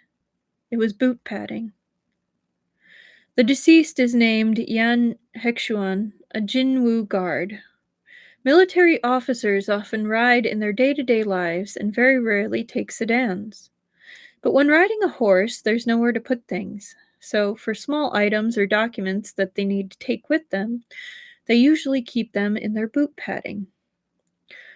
Yang Hexuan's personal items were all collected, but I didn't find his boot padding. Qiu Jing Pavilion also didn't have it. So I went to Bei Ying House to look around. As expected, he had dropped it in the room he had been drinking in last night. His boot padding contained some debt slips for about 50 liang and a brown paper bag containing some remaining powder. I figure that was what we wanted to find. I have already handed it over to Shen Yisei. Tomorrow we'll find out what it was." Fu Shen said, "How can you be certain it was the contents of that bag that killed him?" Yan Xiaohan said, "I questioned the prostitute who was with him that night at Xiujing Pavilion, not Palace. The young woman said he had often used aphrodisiacs during sexual intercourse. Then, for reasons unknown, he suddenly recovered his vigor and, moreover, was more powerful than the average man. He even said he hadn't been taking medicine. It would be strange if he hadn't. The brothel only had ordinary aphrodisiacs. For that kind of effort, it was most likely some powerful drug he furtively got in private from somewhere else." "Is that all?" Fu Shen said dubiously after hearing him out. "Why did such trifles have to wait until we got home?" With the conviction of rectitude on his side, Yan Xiaohan said, "Was I supposed to discuss aphrodisiacs and a man's ability to get it up in a rotten alley with you? These confidential matters between husband and wife should only be spoken of late at night in bed, right?" Fu Shen was speechless. Listening to all that talk about aphrodisiacs just now, he had been unflappable without a single inward wave. The upshot was that as soon as Yan Xiaohan said this, he instantly felt a surge of hot blood to his underbelly and nearly stood up on the spot. The hand on his waist suddenly tightened. He was pulled, quilt and all, towards Yan Xiaohan. That shameless scoundrel massaged his back over and over, huskily teasing, "Truly unfeeling." Through 2 layers of light, soft silk quilt, Fushen could still feel something prodding his leg. They were both men. Of course he understood. He made an awkward movement and was immediately held back by Yan Xiaohan. Don't worry about it. It'll be fine in a little while. Yan Xiaohan stroked his spine reassuringly. I won't touch you. Fu Shen, hearing the words, I won't touch you, raised his eyebrow slightly. He didn't move. After a while, when Yan Xiaohan's overly rapid heartbeat had slowed somewhat, he suddenly felt a faint tremor in the air above his head. He raised his head and asked Yan Xiaohan, What are you doing? Yan Xiaohan, his expression calm, answered, Reciting scripture. Fu Shen restrained himself for a long moment, sighed, then finally resigned himself to his fate and reached into the quilt. Well, alrighty then. The next morning, Xiao Shun had breakfast with the two of them. Halfway through the meal, he suddenly asked, General, did something break in your room last night? Is everything all right? Fu Shen nearly choked on his porridge, guiltily remembering how, while fooling around last night, the two of them had accidentally kicked the hot water bottle on the bed onto the floor. There had been a crash as it broke loudly enough to wake half the house. You're asking the right person. Yan Xiaohan licked a cut on the inside of his lip. While taking a pained gasp, he smiled unrepentantly and said, Your Lord Marquis insisted on fighting me last night. He struck first. These guys are so... I love them so much. The poem, the 2 lines of poem, was from the Poem of 7 Laments by Cao Si, Wei and Jin Dynasty poet. I'm probably saying that wrong, and I apologize to that person. Right. Slight tea break.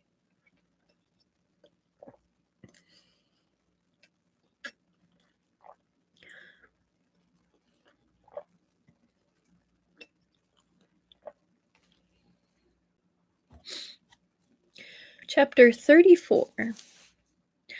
Inside the Feilong Guard depot, all was dignified and solemn. Lord Yan, relaxed and alert, walked into the courtyard and saw everyone lying around like dead dogs. Curiously, he said, Were you all up to wickedness last night? Wei Shu Shou, on his last gasp, lifted his head.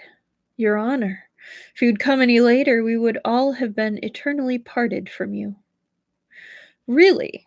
Yan Xiaohan lifted a foot and turned around. Then I'll go out for a stroll, and you can all go in peace.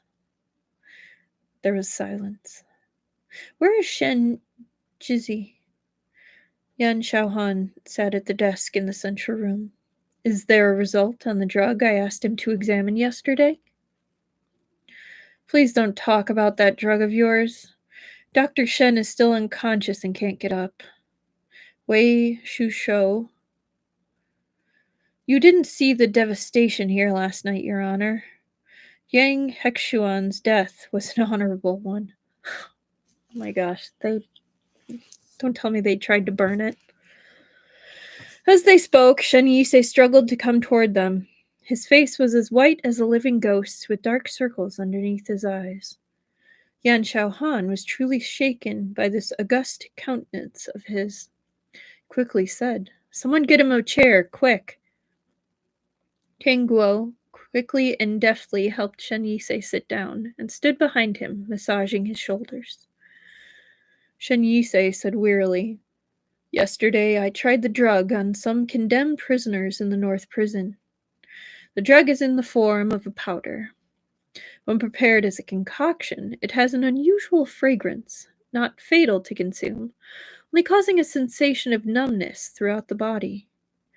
Later, I guessed that perhaps this drug wasn't meant to be used orally, so I found a copper tray, poured the powder into it, then lit a fire under it, trying to see whether I could disperse its effect that way.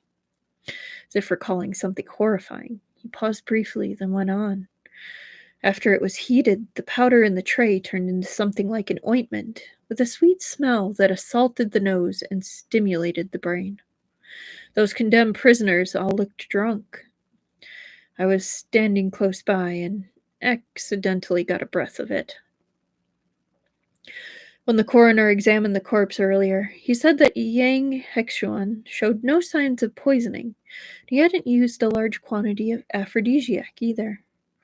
At first, I didn't believe that, but later I understood that Yang Hexuan died from this drug. I won't conceal from you. Just one breath was enough to make me feel like I was dreaming. I even forgot my own name. It was like being drunk and stupefied. My body was hot and dry. I wanted to scream and shout, and I felt like there was nothing I couldn't do. The feeling is very hard to describe, more blissful than bliss itself. Without that drug, the average person will never experience such happiness in this world. I wonder if it's cocaine? I don't know. I don't know the effects of drugs. Maybe heroin. I know they're addictive. That sounds hella addictive. I know there was issues with cocaine in ancient China, if I'm remembering correctly. Historically, I don't know. I'm pretty sure it was cocaine. I'm not sure. This is probably just a mythical drug. Shin Yisei pressed his temples and said with a bitter smile, "It was a good thing Xiao Ting was outside keeping guard the whole time. Seeing the situation had gone wrong, he charged in and dragged me out. But as soon as the door opened, the smell floated out. General Wei and the others were also infected. Though it wasn't as strong, I'm afraid they still didn't get a good night's rest. The condemned prisoners seemed to have gone mad. They couldn't be held back. The ones with weaker constitutions have already collapsed. Your Honor, do you know what the most frightening thing about this drug is?" Yan Xiaohan's brow furrowed tightly. "Tell me." "All men are greedy. After tasting ultimate happiness, they will crave it immensely, attempting again and again to pursue that happiness." Yan Xiaohan's pupils contracted sharply. "It's addictive?" Shen Yisei nodded. "Also, when Xiao Ting cleaned up the copper tray for me, the drug in the tray was already gone. It wouldn't be perfectly accurate to say that it had cooked away. What I ought to say is that it was like water evaporated by the sun. It had disappeared entirely. For investigators like them, this property was even more frightening than its addictiveness. This meant that this drug could be used to kill invisibly and leave no trace. There wouldn't even be any clues on the body of the deceased. The symptoms were identical to dying in the saddle or of a sudden attack." Yan Xiaohan unexpectedly remembered the debt slips in Yang Hexuan's boot padding. On first sight, he had thought it was strange. Yang Hexuan's aunt was the empress. His father and older brother both held posts at court. The family was wealthy, and his own official salary wasn't meager. How did he end up owing money? 50 liang was neither a very large nor a very small sum. For a person like Yang Hexuan, it was only a matter of a few meals. But what if that money had gone to buy the drug? With an addictive drug, not taking it would become unbearable as soon as you stopped. So you had to constantly buy it. Never mind emptying out your family treasury in the end. You would only leave behind a trail of debt. Baikshu, what did the imperial physician say about the drugs you brought back yesterday? Jiang Shu took out a sheet of paper. sheet of letter paper and gave it to him.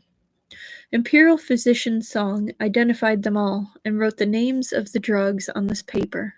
They're all ordinary aphrodisiacs. Taking too much wouldn't poison anyone. Yan Xiaohan read the paper from beginning to end, then folded it and put it aside. Beixu, you and Dao Xuan take a few people to Xuantian Prefecture and find out what cases of people dying in pleasure houses there have been during the last 3 months. Copy out the details of the cases and bring them back to me. The Right Shenshu Corps General Tao Beiming gave an affirmative and fell out of rank to go with Jiangshu to follow orders. Zai Shin. Zaishin.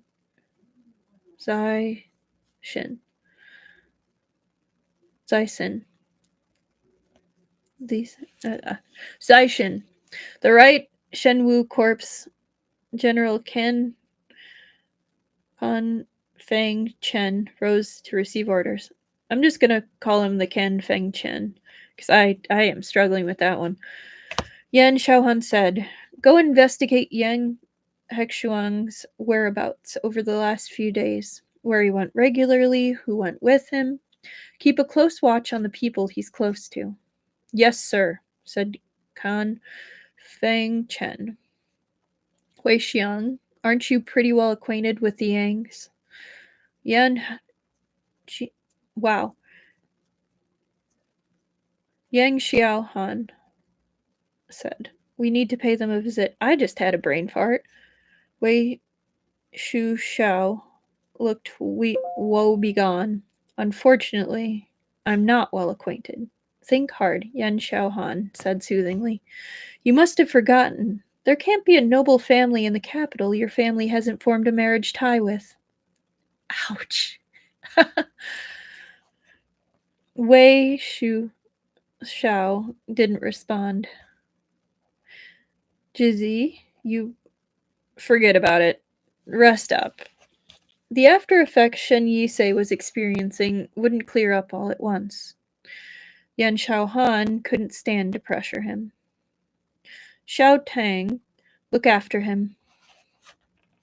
Just the day before, he said he wasn't planning to stir up the troops, and today he concentrated the pick of the Feilong Guard on this case. Yan Xiaohan took up a brush to write a memorial to the throne recounting the details of the case and their present discoveries, repeatedly stressing that this drug was previously unknown and unheard of, and as soon as it spread, there would be no end of trouble. The memorials of the Feilong Guard's imperial investigator could be brought directly in front of the emperor's eyes. Since Tian Tong had left, there had been no other brainless fool of a eunuch who would dare to block him. The emperor quickly annotated it with "an urgent matter, proceed as expedient." Having obtained the imperial sword, Yan Xiaohan didn't stop. With the confidence of justice on his side, he took Wei Shu Soon to pay a visit to the emperor's brother-in-law. Matters there were as difficult to make headway with as expected. Dying in the saddle was no glorious death. Everyone in the Yang manor had their mouths stoppered like bottles, and Yang Shu, in particular, didn't give them a pleasant look from beginning to end. Yan Xiaohan, exercising patience, questioned him for a long time before finally working out that the family had in fact noticed the change in Yang Hexuan. They just hadn't taken it seriously. Yang Hexuan was naturally wanton. The crowd of wives and concubines in the rear compound still weren't enough to satisfy him. He regularly went out to dally at pleasure houses and had ruined his health at a young age. His family had found doctors and medicine to treat him, but old habits were hard to change. Over time, everyone had stopped trying to help him. Just happened that lately the household had been preparing for his big brother, Yang Shijing's wedding, so the manor's expenses were rather straitened. Yang Hexuan, going to draw money, had come up empty. He'd lost his temper and raised a big stink at home, then left in a huff. Yeah, that's what I had. If it's a real drug, it might be opium. Ancient China had a problem with opium, imported from Britain for a while. I'm not sure if the dates line up with the book when the book takes place. I feel like it might be opium that they got the idea from if it's not opium in the book. But yeah, thank you for looking that up if you did, or just sharing that Mars rover. I appreciate it.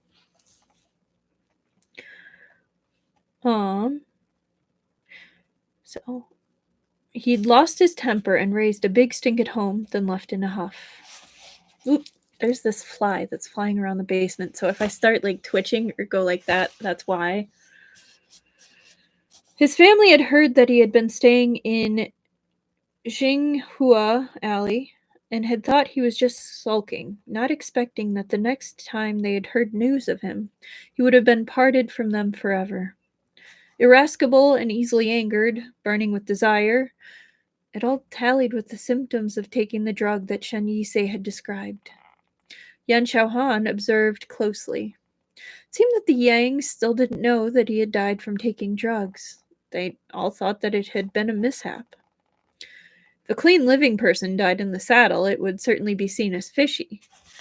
But if a person who was habitually indiscreet died that way, even his nearest and dearest wouldn't doubt it. Had Yang Hexuan not happened to die right after the case, with Mu Baxiu leading the Feilong Guard to investigate, this drug would have remained concealed beneath the undercurrent, silently spreading, leading countless people to go mad for it, ultimately chewing up all of Great Xiao from within. How many others had died of this drug? Was Yang Hexuan an innocent, unlucky wretch? Or had he been fixed upon as the wick for the firecracker? 2 days later, the Feilong Guard once again assembled, but the situation didn't especially lend itself to optimism. The identities of the dead were all different. Though from the descriptions of their family members, of their conditions before death, it seemed as though they had all used the drug. They could find no traces that served as evidence. Moreover, none of these people had any connection to Yang Hexuan. Their only similarity was that they all liked dallying in pleasure houses, but they had gone to different places, and the girls they were close with were all different. And from what Fang Chen had turned up, the young lordlings who had been friendly with Yang Hexuan didn't appear to have taken drugs and become addicted, and no one had seen Yang Hexuan heating a copper tray to cook any kind of drug. The leads in this case had broken off completely. Although Yan Xiaohan, Yan Xiaohan wished to investigate thoroughly, he hadn't come upon the right time, location, or social conditions, because there was presently a major event that needed to be prepared. The Jinwu Guard case had been temporarily shelved. Right, this is not the end of the chapter, but it's got a little placeholder, so I am going to take a sip.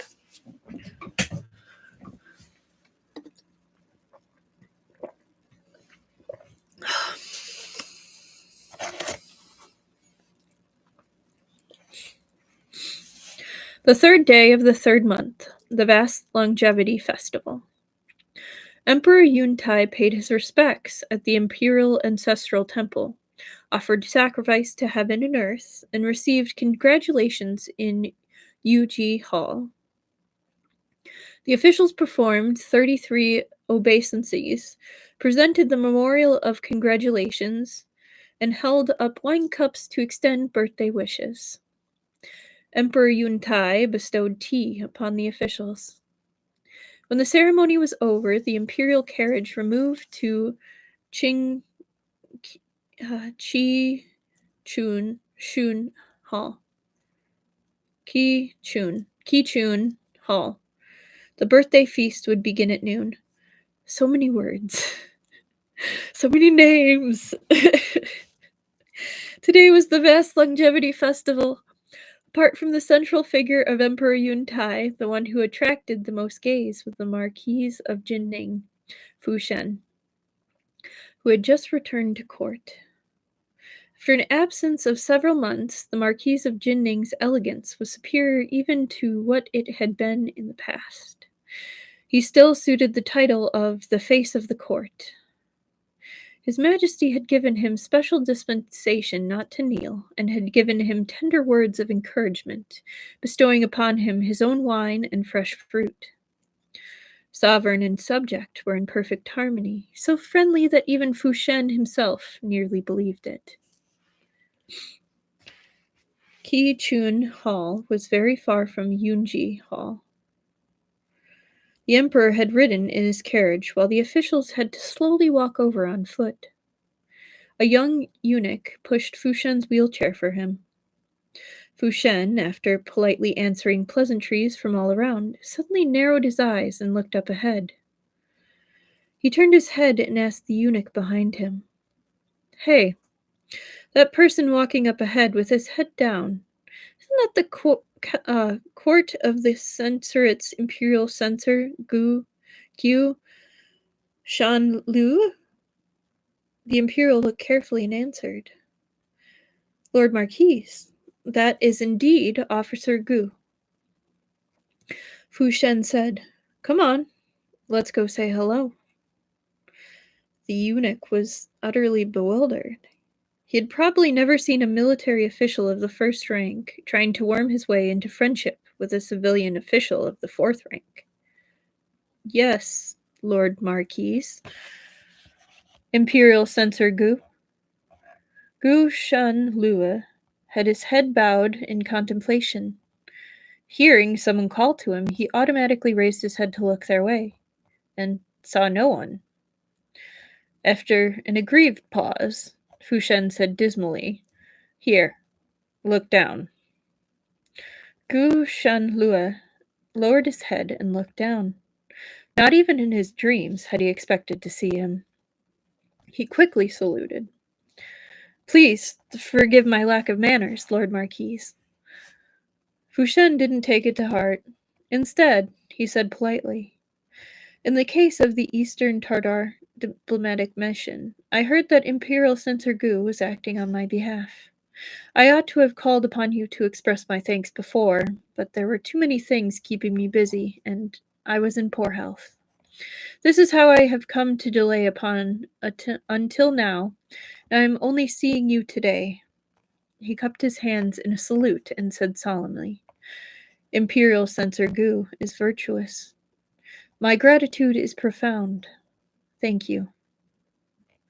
Gu Shanlue hurriedly returned his salute in a panic. Fu Shen thought his reserve was interesting and thought he might as well say a few more words to him. "You seem gloomy, Imperial Censor Gu, not very cheerful. What difficulty have you run into?" Gu Shanlue said, "Lord Marquis, you may simply call me by my courtesy name, Zhang Shue. I will not conceal from the Lord Marquis. My teacher, Mr. Seng Guang, was recently arrested for his words and remains detained in the Xuntian prefecture. The old fellow is getting on in years, and his health is poor.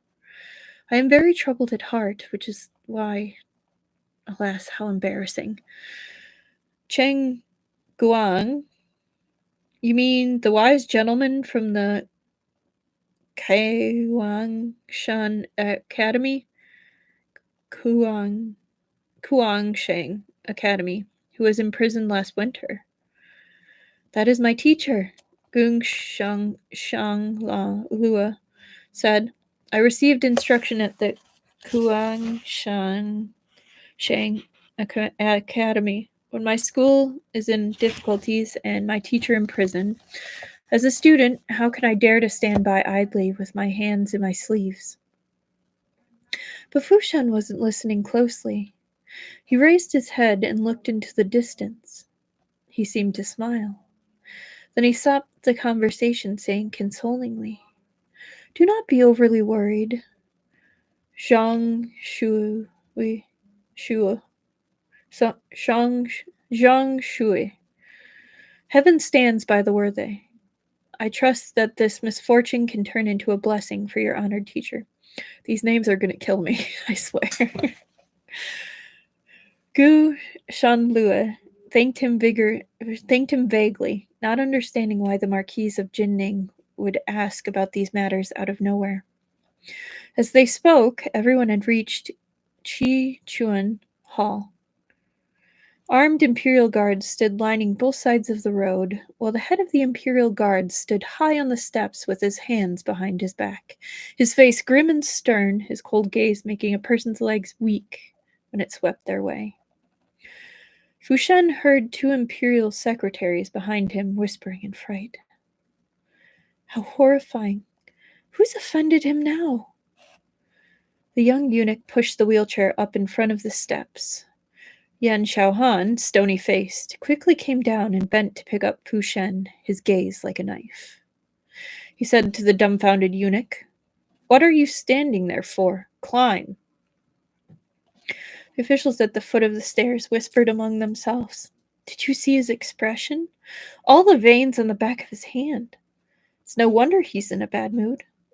You don't suppose he wants to throttle General Fu? Oh, he jelly. He wanted to push him up the stairs. What do you bet? As Yan Xiaohan, carrying Fu Shen, climbed the stairs, he quietly asked, "What were you saying to Gu Shanlue? You were smiling so openly." Oh, wrong one. Why are you smiling at another man? You're my man. Fu Shen remembered the look he had cast into the distance earlier. He held back laughter and answered earnestly, "It was nothing. I was saying that I had accidentally knocked over an old jar of vinegar." My gosh.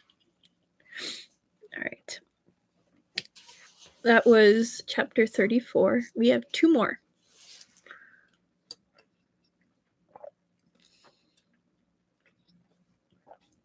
What do you want to bet someone's going to drop dead at this party? Because from what it feels like the author's putting down, I think there's going to be a dead person at this party, which is really going to crimp the Emperor's groove. He threw off my groove.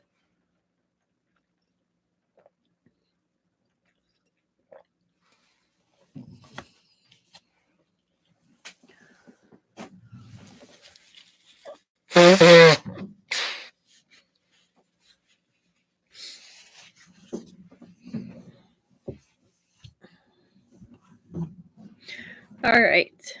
Chapter 35. Before Yan Xiaohan could speak, Fu Shen added, "Yan Xiang, will there be pufferfish served today?" Yan Xiaohan, seeing that his manner was very earnest and he didn't seem to be joking, froze and said, "No, a poisonous food like that wouldn't be served at an imperial family feast." Okay. So you know those thoughts you have at like 2 in the morning where they're absolute nonsense, but you don't care and you follow them down an absolute deranged rabbit hole? I have one about pufferfish, and it's the origin of pufferfish. And you know how most food, it either has like an obscure happenstance where it was like, oh, I forgot to go mine this and now it's rotting. And you know what? I am so hungry, I'm just going to eat it. If for fermented food and like, or they just figured out something worked. A lot of things that are obscure, we figured out how to eat because of famine. But pufferfish will kill you faster than famine ever could. So my theory is, like, why do we eat pufferfish? My theory, and I'd love this and never want to know the actual reason people started eating pufferfish, because I love this theory so much, and I know that's not scientific, but I don't care, is that there was just an emperor who was like, I am a son of heaven. I am above all. You, random person in a clan or dynasty, you will make me be able to eat this deadly fish that keeps killing people because I am above it all. And so just this family, this clan of people just had to do it. It was an imperial order. And so all these people kept dying until there was just this one person was just like, fuck you, fish. You have killed so many of my family. I'm gonna fucking eat you. And they did. They figured it out. They figured out how to eat the damn fish that kept killing their clan. And that's how we started eating pufferfish. And I never want to know the difference. Like, I don't ever want to know the actual history. That is my pufferfish tangent. Okay. Thank you for coming to my story time.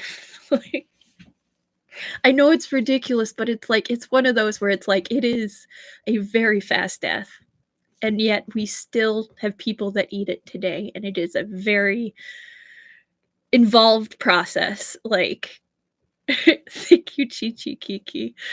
Like, that is my 2:00 delirium.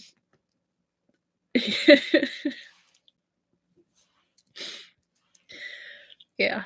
All right. I might as well just restart at the top of the chapter now that I'm done ranting about pufferfish. Chapter 35. Before Yan Xiaohan could speak, Fu Shen added, Yan Qiang, will there be pufferfish served today? Yan Xiaohan, seeing that his manner was very earnest, and he didn't seem to be joking, froze, and then said, No, a poisonous food like that wouldn't be served at an imperial family feast. How strange, Fu Shen said. I just saw such a big one, all round and puffed up, standing on the steps, glaring at me. And he even had his hands behind his back. You just call him a pufferfish. Yan Xiaohan nearly let him fall. Fu Shen hid his face against his chest, laughing silently. When he set down Fu Shen outside the hall, Yan Xiaohan, as if in revenge, pinched his waist. Fu Shen, who was ticklish, recoiled. Pointing at him, he quietly said, Naughty. Yan Xiaohan gave him a glare meaning, You're one to talk. Fu Shen took some unknown meaning from it and roused once again. While Yan Xiaohan had his head bent, he drew near maliciously and said into his ear, laughing, Lord Yan, don't keep pulling a long face. You'll damage your looks. Must take a lot of work to always look so angry. That was soaked through with bone-numbing provocation. All of Yan Xiaohan's blood began to boil from his but there were eyes all around, so he had to suppress his urge to strip this big fox demon naked and throw him on the bed. As if venting, he pinched the webbing between his thumb and forefinger hard, then straightened and walked away, wearing a long face. Fu Shen shook out his hand, which had been pinched numb, so pleased with himself he wanted to hum a tune. He was pushed away by the trembling young eunuch who came after him. All the princes of the first rank, the prime minister, and the dukes and marquises of the second rank and up were seated at the front of the hall, while the remainder sat along 2 corridors to either side. The emperor and empress sat together at the head of the feast. When noon came and the feast began, the emperor drained the first cup of imperial wine. Foreign ambassadors came forward to present birthday greetings. Music of pipe and flute began with an accompanying drumbeat. Palace women from the Royal Academy threw flowers and displayed their dancing. There was a second cup of wine. All the emperor's sons and brothers offered birthday congratulations and presented gifts in succession. Gifts were brought into the hall like flowing water, all the world's rarest treasures. Emperor Yun Tai and the empress admired each one in turn. The gold, silver, elegant playthings, and colorful silks they bestowed were plentiful. Amid the hall full of splendor, Fu Shen narrowed his eyes, closely observing Empress Yang at Emperor Yun Tai's side. Layer upon layer of powder had been applied to her face, but it still couldn't hide her look of weariness. There was redness beneath her eyes, as if she had been crying. Beneath her heavy ceremonial robes, her body was shaking slightly. Only the range of movement was very narrow, and there was excitement, music, dancing all around to hide it. This kept it from being markedly unusual. Fu Shen, expression unmoved, raised his wine cup and drank a mouthful of wine. The taste was wrong. Grim-faced, he picked up the wine pot on the table and raised the rim to look. A sour smell hit him in the face. The pot was full of vinegar. He literally has him drinking from a pot of vinegar because his husband or wife, depending on who's asking, is a vinegar pot. That petty scoundrel, Yang Mingyu. The cup had originally been full of wine. After drinking half of it, Fu Shen had refilled it from the pot and drunk it without looking closely. The taste was indescribable. It surged from the tip of his tongue to the top of his skull. Yan Xiaohan, surveying from the seat below the emperor's, had sat there watching the whole scene. Before Fu Shen raised his head, he silently looked away, his face hurting from holding back his smile. The third cup of wine. The Prime Minister held up a cup. The officials stood to wish collectively for Emperor Yuntai to live as long as the heavens. The fourth cup of wine. The Empress, representing all the consorts and concubines in the harem as their head, wished the Emperor long life. After some singing and dancing, performers came on stage, dressed as heavenly mothers holding imperial peaches and goddesses scattering flowers. A fulsome rain of flowers fell, gauze like mist drifting to the sides, revealing the figure of a hale and hearty, lean old Taoist priest with a smooth and luscious golden elixir pill in his hand. Fu Shen's eyes glinted. He tugged on the sleeve of the Marquise of Guanting beside him and quietly asked, "Where did that Taoist priest come from?" Marquise of Guanting said, smiling, "Jing Yuan, you wouldn't know. That's Chun Yang Daoshang from Qingsu Temple.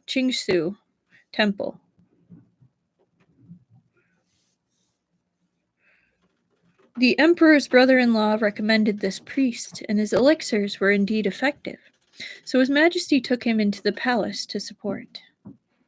Fu Shen nodded absently, thinking to himself, "Effective, my ass."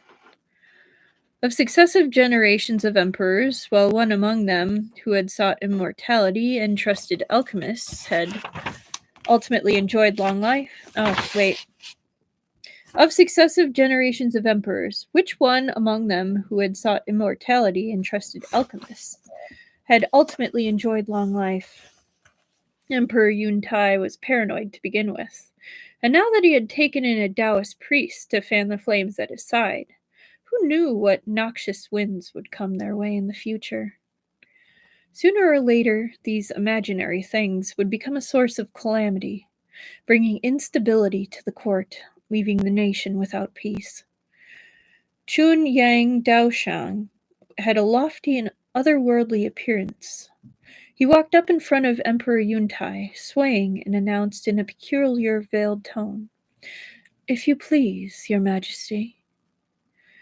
Emperor Yuntai leaned forward and pinched the golden pill between thumb and forefinger. Fu Shen suddenly cried out, "Your majesty, be careful!" He had 2 dates in his hand. With a flick of his fingertips, 2 dark shapes flew through the air, swiftly past Emperor Yuntai's chest, were blocked by his outstretched hand, and finally rolled down the imperial robes to the carpet. Almost at the same time as he acted, Yan Xiaohan charged over and flipped Chun Yang Daoshang over onto the ground. Emperor Yuntai was bewildered, his heart pounding. He had hardly realized yet what had happened. The hand lying on the table shook slightly. Below, a eunuch had already picked up the dates to present them. Emperor Yuntai examined them against the bright light coming in through the window, and saw that the two dates each had a coldly shining steel needle struck into it, over an inch long. At the emperor's birthday feast, a Taoist priest supported by the imperial family had dared to attempt to assassinate His Majesty. "What's going on here?" The veins on Emperor Yuntai's neck popped up, one after another. He was so angry he was trembling all over. He yelled, "Fu Shen! Yan Xiaohan! What is going on?" I love how he asked the people that just saved his life what's going on, like they would know, other than the fact that, hey, you almost got stabbed by needles from apparently the Taoist priest ? The scene had some irony to it. At the crucial moment between life and death, the only two people Emperor Yuntai trusted subconsciously were Fu Shen, whom he was hopelessly afraid of and had done everything in his power to suppress, and Yan Xiaohan, who he had only taken back up for use recently. High winds reveal the sturdy grass, and turmoil makes known the loyal officials. Sadly, he had personally pushed down those loyal officials. "Permit me to report, Your Majesty," Fu Shen sighed inwardly and fell out of formation to say. "This villain had the dishonorable intent to use the presentation of the golden pill as an opportunity to assassinate Your Majesty. I had no time to come to the rescue and could only resort to this crude method. I have given offense and ask Your Majesty's pardon." White-faced Emperor Yuntai said, "Present the serving tray." Fu Shen immediately said, "Your Majesty, be careful. I'm afraid there is something strange about that serving tray. There is a mechanism built into it. When the golden pill is lifted, it will shoot out needles. To avoid accidental injury, Your Majesty should permit the Feilong Guard to dismantle it." Wei Shu Shou and a number of imperial guards bound Chu Yang Daoshang hand and foot, while Yan Xiaohan picked up the serving tray on the floor and inspected it closely. He discovered that there were indeed two small holes lined up on its side. After showing this to the emperor, he took a silver knife from a fruit platter and carefully pried open the serving tray. Beneath the satin was only a thin layer of wood. There was a small round opening where the golden pill is placed, allowing the pill to connect to the trigger mechanism inside the tray. Once the pill was removed and the weight changed, it would power the mechanism and shoot out steel needles. The imperial physician on duty brought over a puppy to test for poison. Are they about to kill a puppy? He pierced its belly with a needle taken from one of the dates, and in the space of a few breaths, the dog's whole body began to spasm. It foamed at the mouth and died. Why a puppy? Use a fish. Like, what the... As expected, there was strong poison applied to the needle. Why a puppy? Which would cause the throat to seal as soon as the needle touched blood. It was fortunate that Fu Shen had been sitting close by, and that he had good eyesight and was extremely cautious. That was why he had dared to act boldly, saving His Majesty's life in a flash. Had Emperor Yuntai opted not to permit Fu Shen to attend the feast, relying solely on the others present, the Emperor's funeral arrangements could probably be under tow by now. "Chun Yang, we have treated you well." Emperor Yuntai's chest undulated nonstop. He stared at him coldly. "Why would you conspire to murder us?"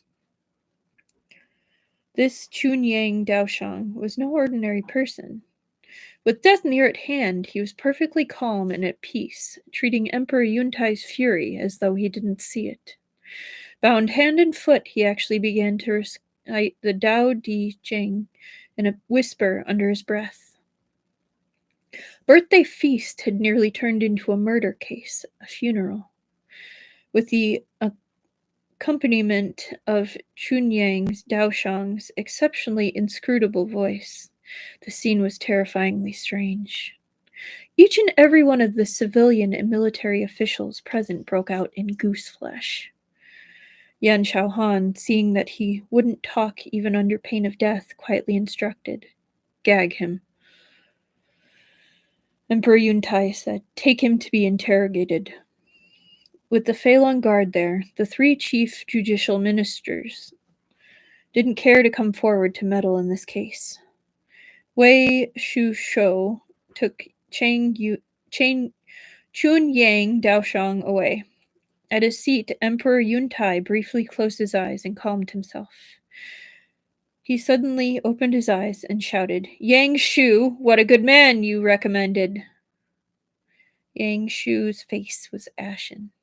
He removed his official cap and prostrated himself to beg forgiveness on the spot, kowtowing nonstop. Empress Yang was his little sister and was unavoidably implicated. She hurried to kneel as well. But as soon as she stood from her seat, agony suddenly appeared on her face. Clutching her underbelly, she stumbled a few steps. Then her legs went weak, and she tumbled down on the high platform. Emperor Yuntai was so frightened he leapt to his feet in a panic. "The Empress! The imperial physicians! Where are the imperial physicians?" Then someone cried out in alarm. "Blood! Her Majesty, the Empress is bleeding!" It was like a bolt out of the blue. The entire hall fell silent. It was noon, the daylight in full splendor lighting up the inside of the palace to shining grandeur. Where the Empress's ceremonial robes fell, directly beneath her, a circle of dim dark red was gradually spreading. I bet what happened is she was probably either in the beginning stages or later stages of pregnancy, and something was probably in her wine because they didn't want any of the Emperor's bloodline to continue or, have that say over. Maybe? Though all the officials present were men, the vast majority of them were married. Even if they hadn't witnessed such a scene previously, they could still more or less guess what was happening. An imperial physician rushed forward, hefting a medicine chest. He didn't permit the Empress to be moved. His expression grave, he checked the pulse in her left and right arms, and at last kowtowed toward Emperor Yuntai with a despairing look, feeling it wasn't only his official cap at stake.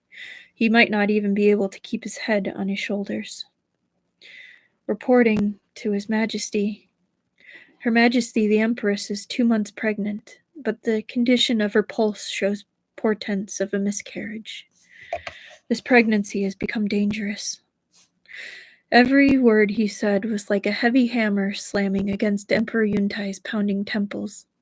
In his vision, those ceremonial robes and fresh blood contorted into a strange image.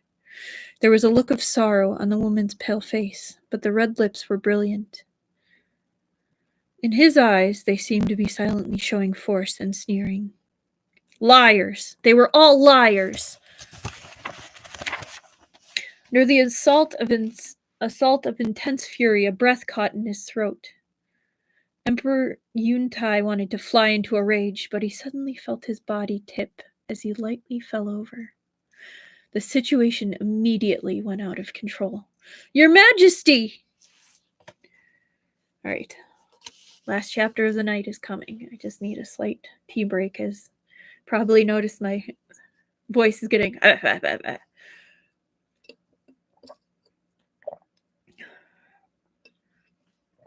Imagine if that's where we stopped tonight. Another cliffhanger.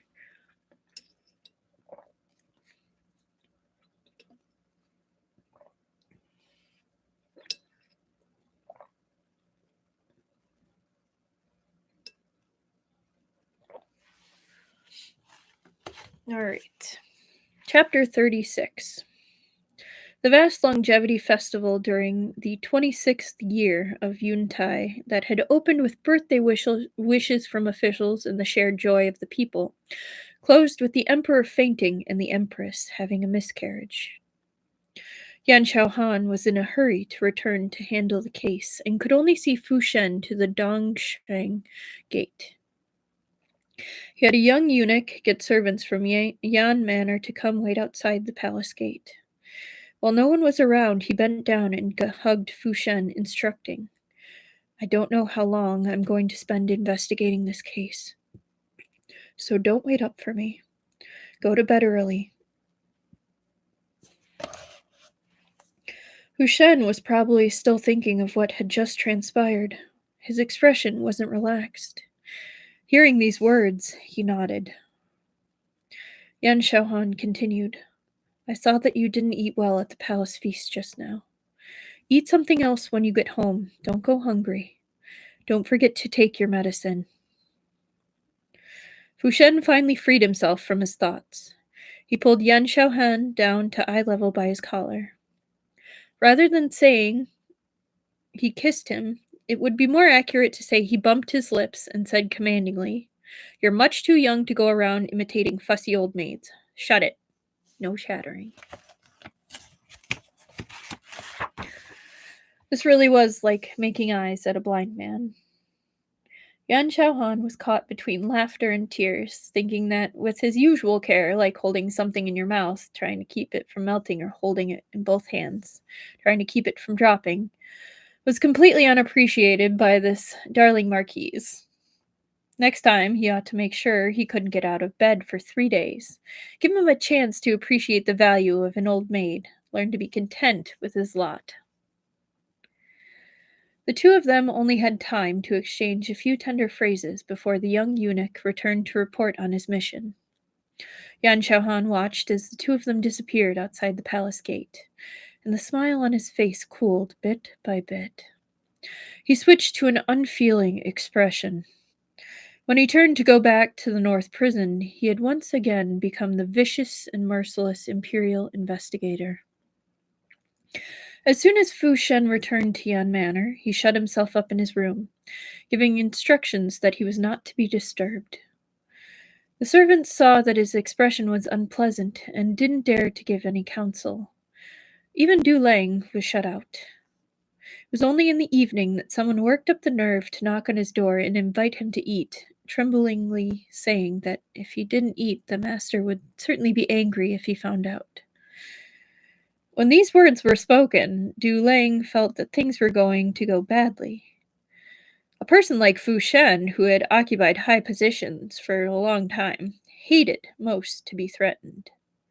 Never mind Yan Xiaohan, even heaven itself wouldn't find him easy to handle. "Indeed," Fu Shen said coldly from inside the room. "I've been going easy on you all, haven't it?" "Oh, I think there's a typo. It says, 'I've been going easy on you all, haven't it?' And I think it's supposed to be, 'haven't I?'" Huh. The maid holding the tray of food was about to be scared to her knees. Tears stood in her eyes.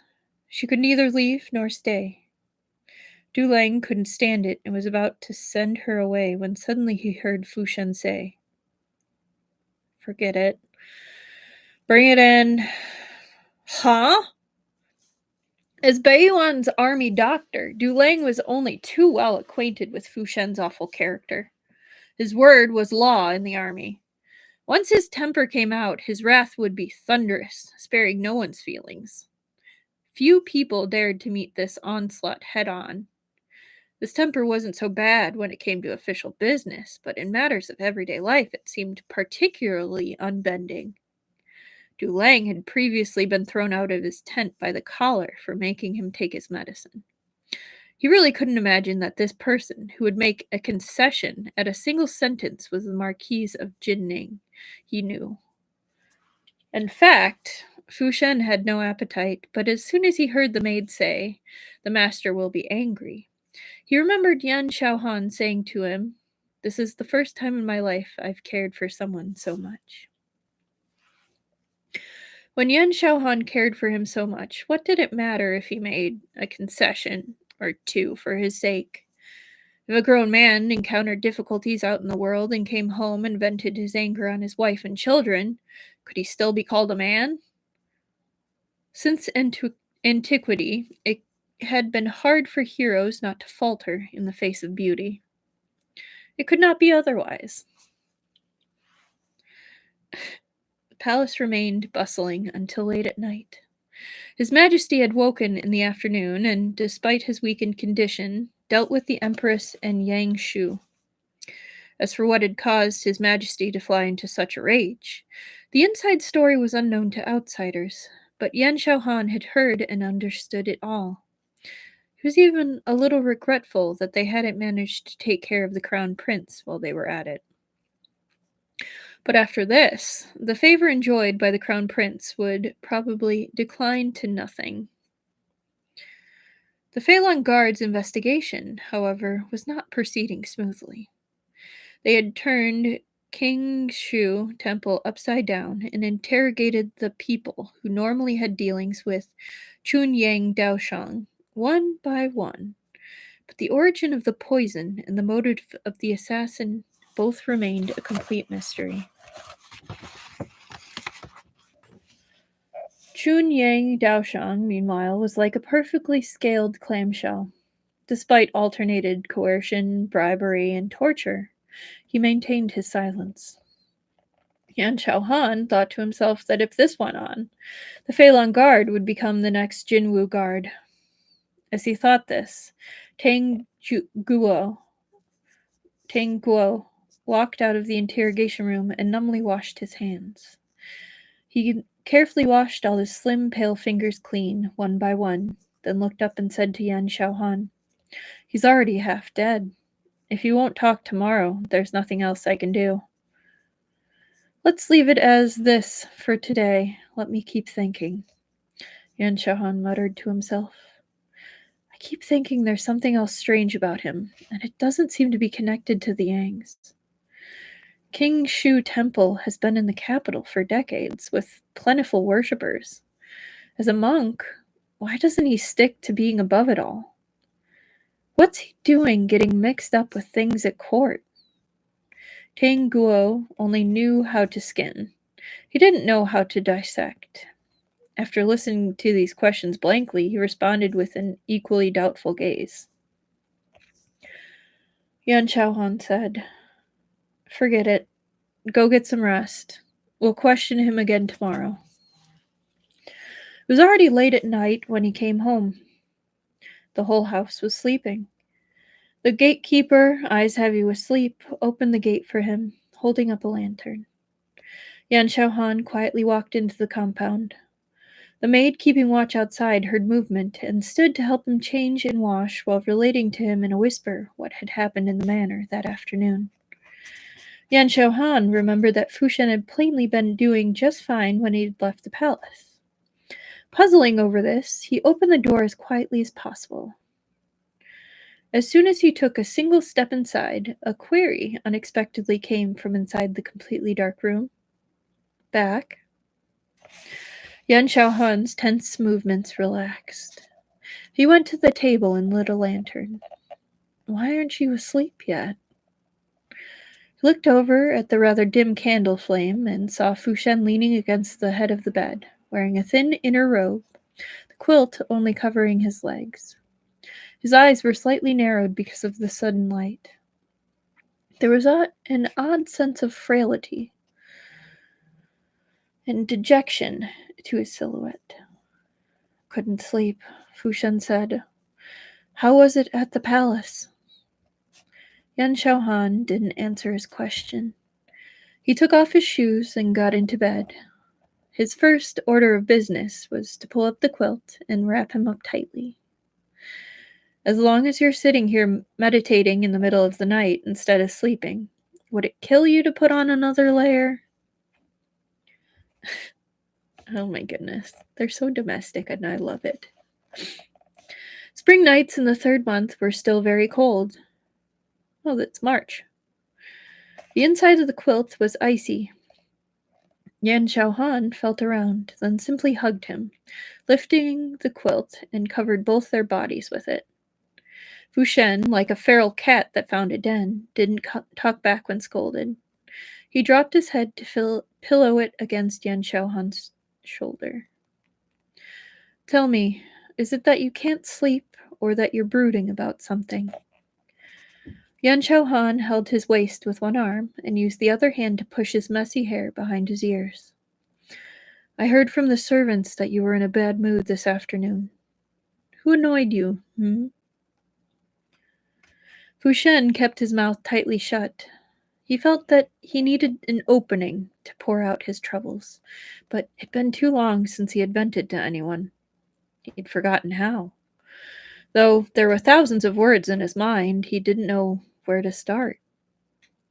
For an adult man accustomed to bearing responsibilities, talking about his emotions was a greater difficulty than cutting open his own chest. Yan Han didn't rush him. He put out the light with a flick of his wrist.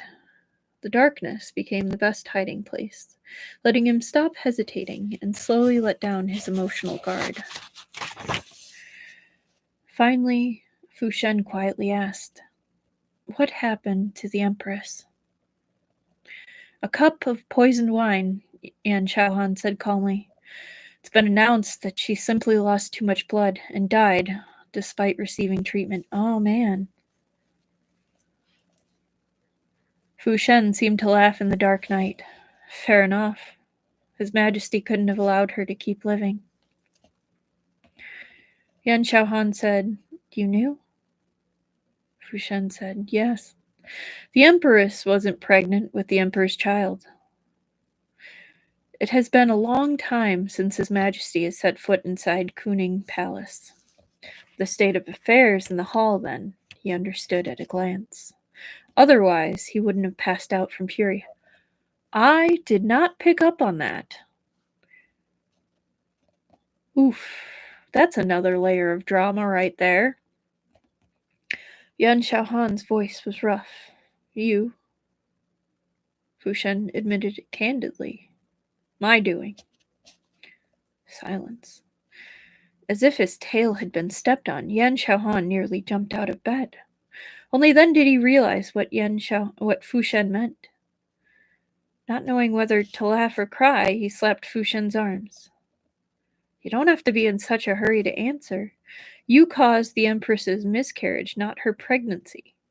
Married man like you can't say such ambitious things. Are you trying to scare me to death?" Fu Shen rubbed his stingy arm and inwardly cursed him for being so jumpy. But the darkness weighing on his heart, had strangely dispelled somewhat because of Yan Han's reaction. "Fine. I'll say it again.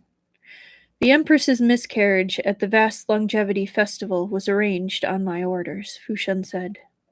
"There is a kind of medicine in her daily food and drink that is harmless to consume on its own, but causes blood clots when combined with wine. The Empress was 3 months pregnant. Her pregnancy was at a delicate stage. Drinking a few cups of wine at the birthday feast immediately brought on a miscarriage." Yan Han had never expected such a thing. "You planted someone next to the Empress? When did this happen?" "I didn't deliberately plant him there." "It's a long story," Fu Shen asked. "Do you remember that polo game several years back when I saved a young eunuch? He was later sent to Kuning Palace to sweep and do odd jobs and obtain the Empress's favor through his skills in hairdressing. After I returned to the capital, he sent me word from the palace, saying that the Empress was having a love affair with a certain guard. He wanted to repay his debt of gratitude and also to help me get revenge. About a month ago, he sent another message saying that the Empress seemed to be pregnant. But it had been many months since His Majesty had graced Kuning Palace with his presence, so the child definitely couldn't be kept. But the Empress couldn't stand to give it up. She even meant to entice His Majesty to stay the night with her after the vast longevity feast, and then pass a fake off as the real thing. I thought then that they couldn't get off so easily." He had been heartbroken in the pouring rain and had pledged that today's disgrace will one day be repaid. On a public occasion, with everyone watching, the Empress had shown that she had cuckolded His Majesty and Emperor Yuntai had been forced to swallow the insult, for the sake of appearances, hold his nose and acknowledge this bastard, resulting in him swooning from anger. What was this compared to the disgrace of an arranged marriage? Once the Crown Prince's birth mother was involved in such a scandal, the Crown Prince's good time would shortly end as well. A tooth for a tooth and an eye for an eye. Blood calls for blood. Never mind that Emperor Yuntai's conduct in the entirety was 1,000 times crueler than Fu Shen's. When he had been invited by Emperor Yuntai to observe this meticulously planned farce, he ought to have been filled with the pleasure of revenge, eager to see Emperor Yuntai die as soon as possible. But events were hard to predict. Chunyang Daoshang had cropped up at the vast longevity feast, a wild card he hadn't expected. The moment of imminent peril, Fu Shen had saved Emperor Yuntai's life. The change had been too sudden. He hadn't had time to consider. All of his actions had been an instantaneous unconscious reaction. By the time he realized what he had done, everything had been settled. Fu Shen had suddenly realized that he was, in fact, the biggest clown in this whole farce. I was wondering about that a little bit. Like, wasn't he just saying things are kind of going sideways not too long ago? But we will have to find out a little bit later what's going on, because that is actually the end of our last chapter for tonight, chapter 36. We'll have to tune in next time for the last part of book 1, which is chapters 37 through... Oh. Wait a minute.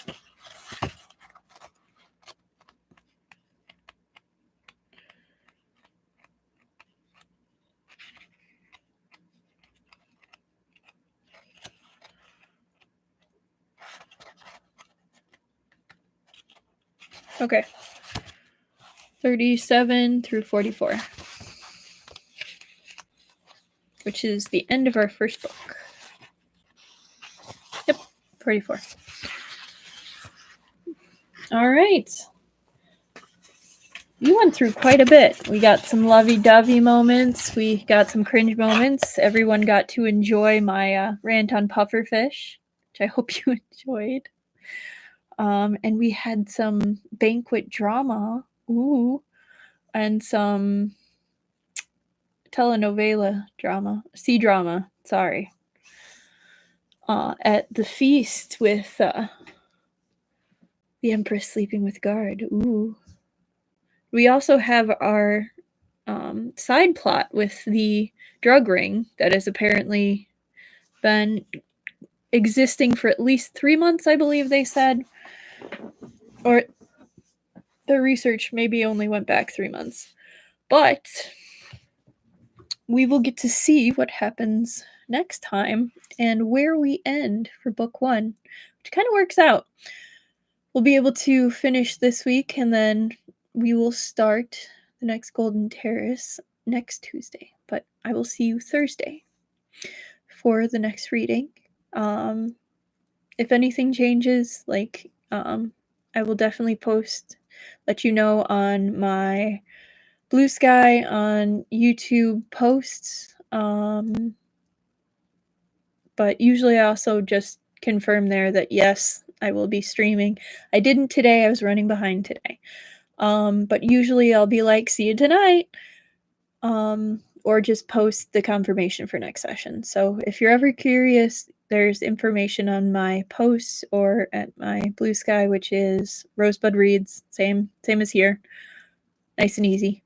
But I hope you enjoyed. I had a great time tonight. There were lots of laughs, or close laughs, lots of smirks, lots of cute moments. I did not appreciate the dog moment. That was not great. I still say they could have probably used something else. A mouse. Something. Puppy seems unnecessarily cruel. It's a very intelligent animal. Not saying that other animals aren't, but it hits different when it involves dogs, especially puppies. But I digress. I will see all of you beautiful blossoms, blooms, and buds this coming Thursday, which is the 24th at 8 o'clock. Good night. All right, gotta move the book itself so I can the end stream. Night.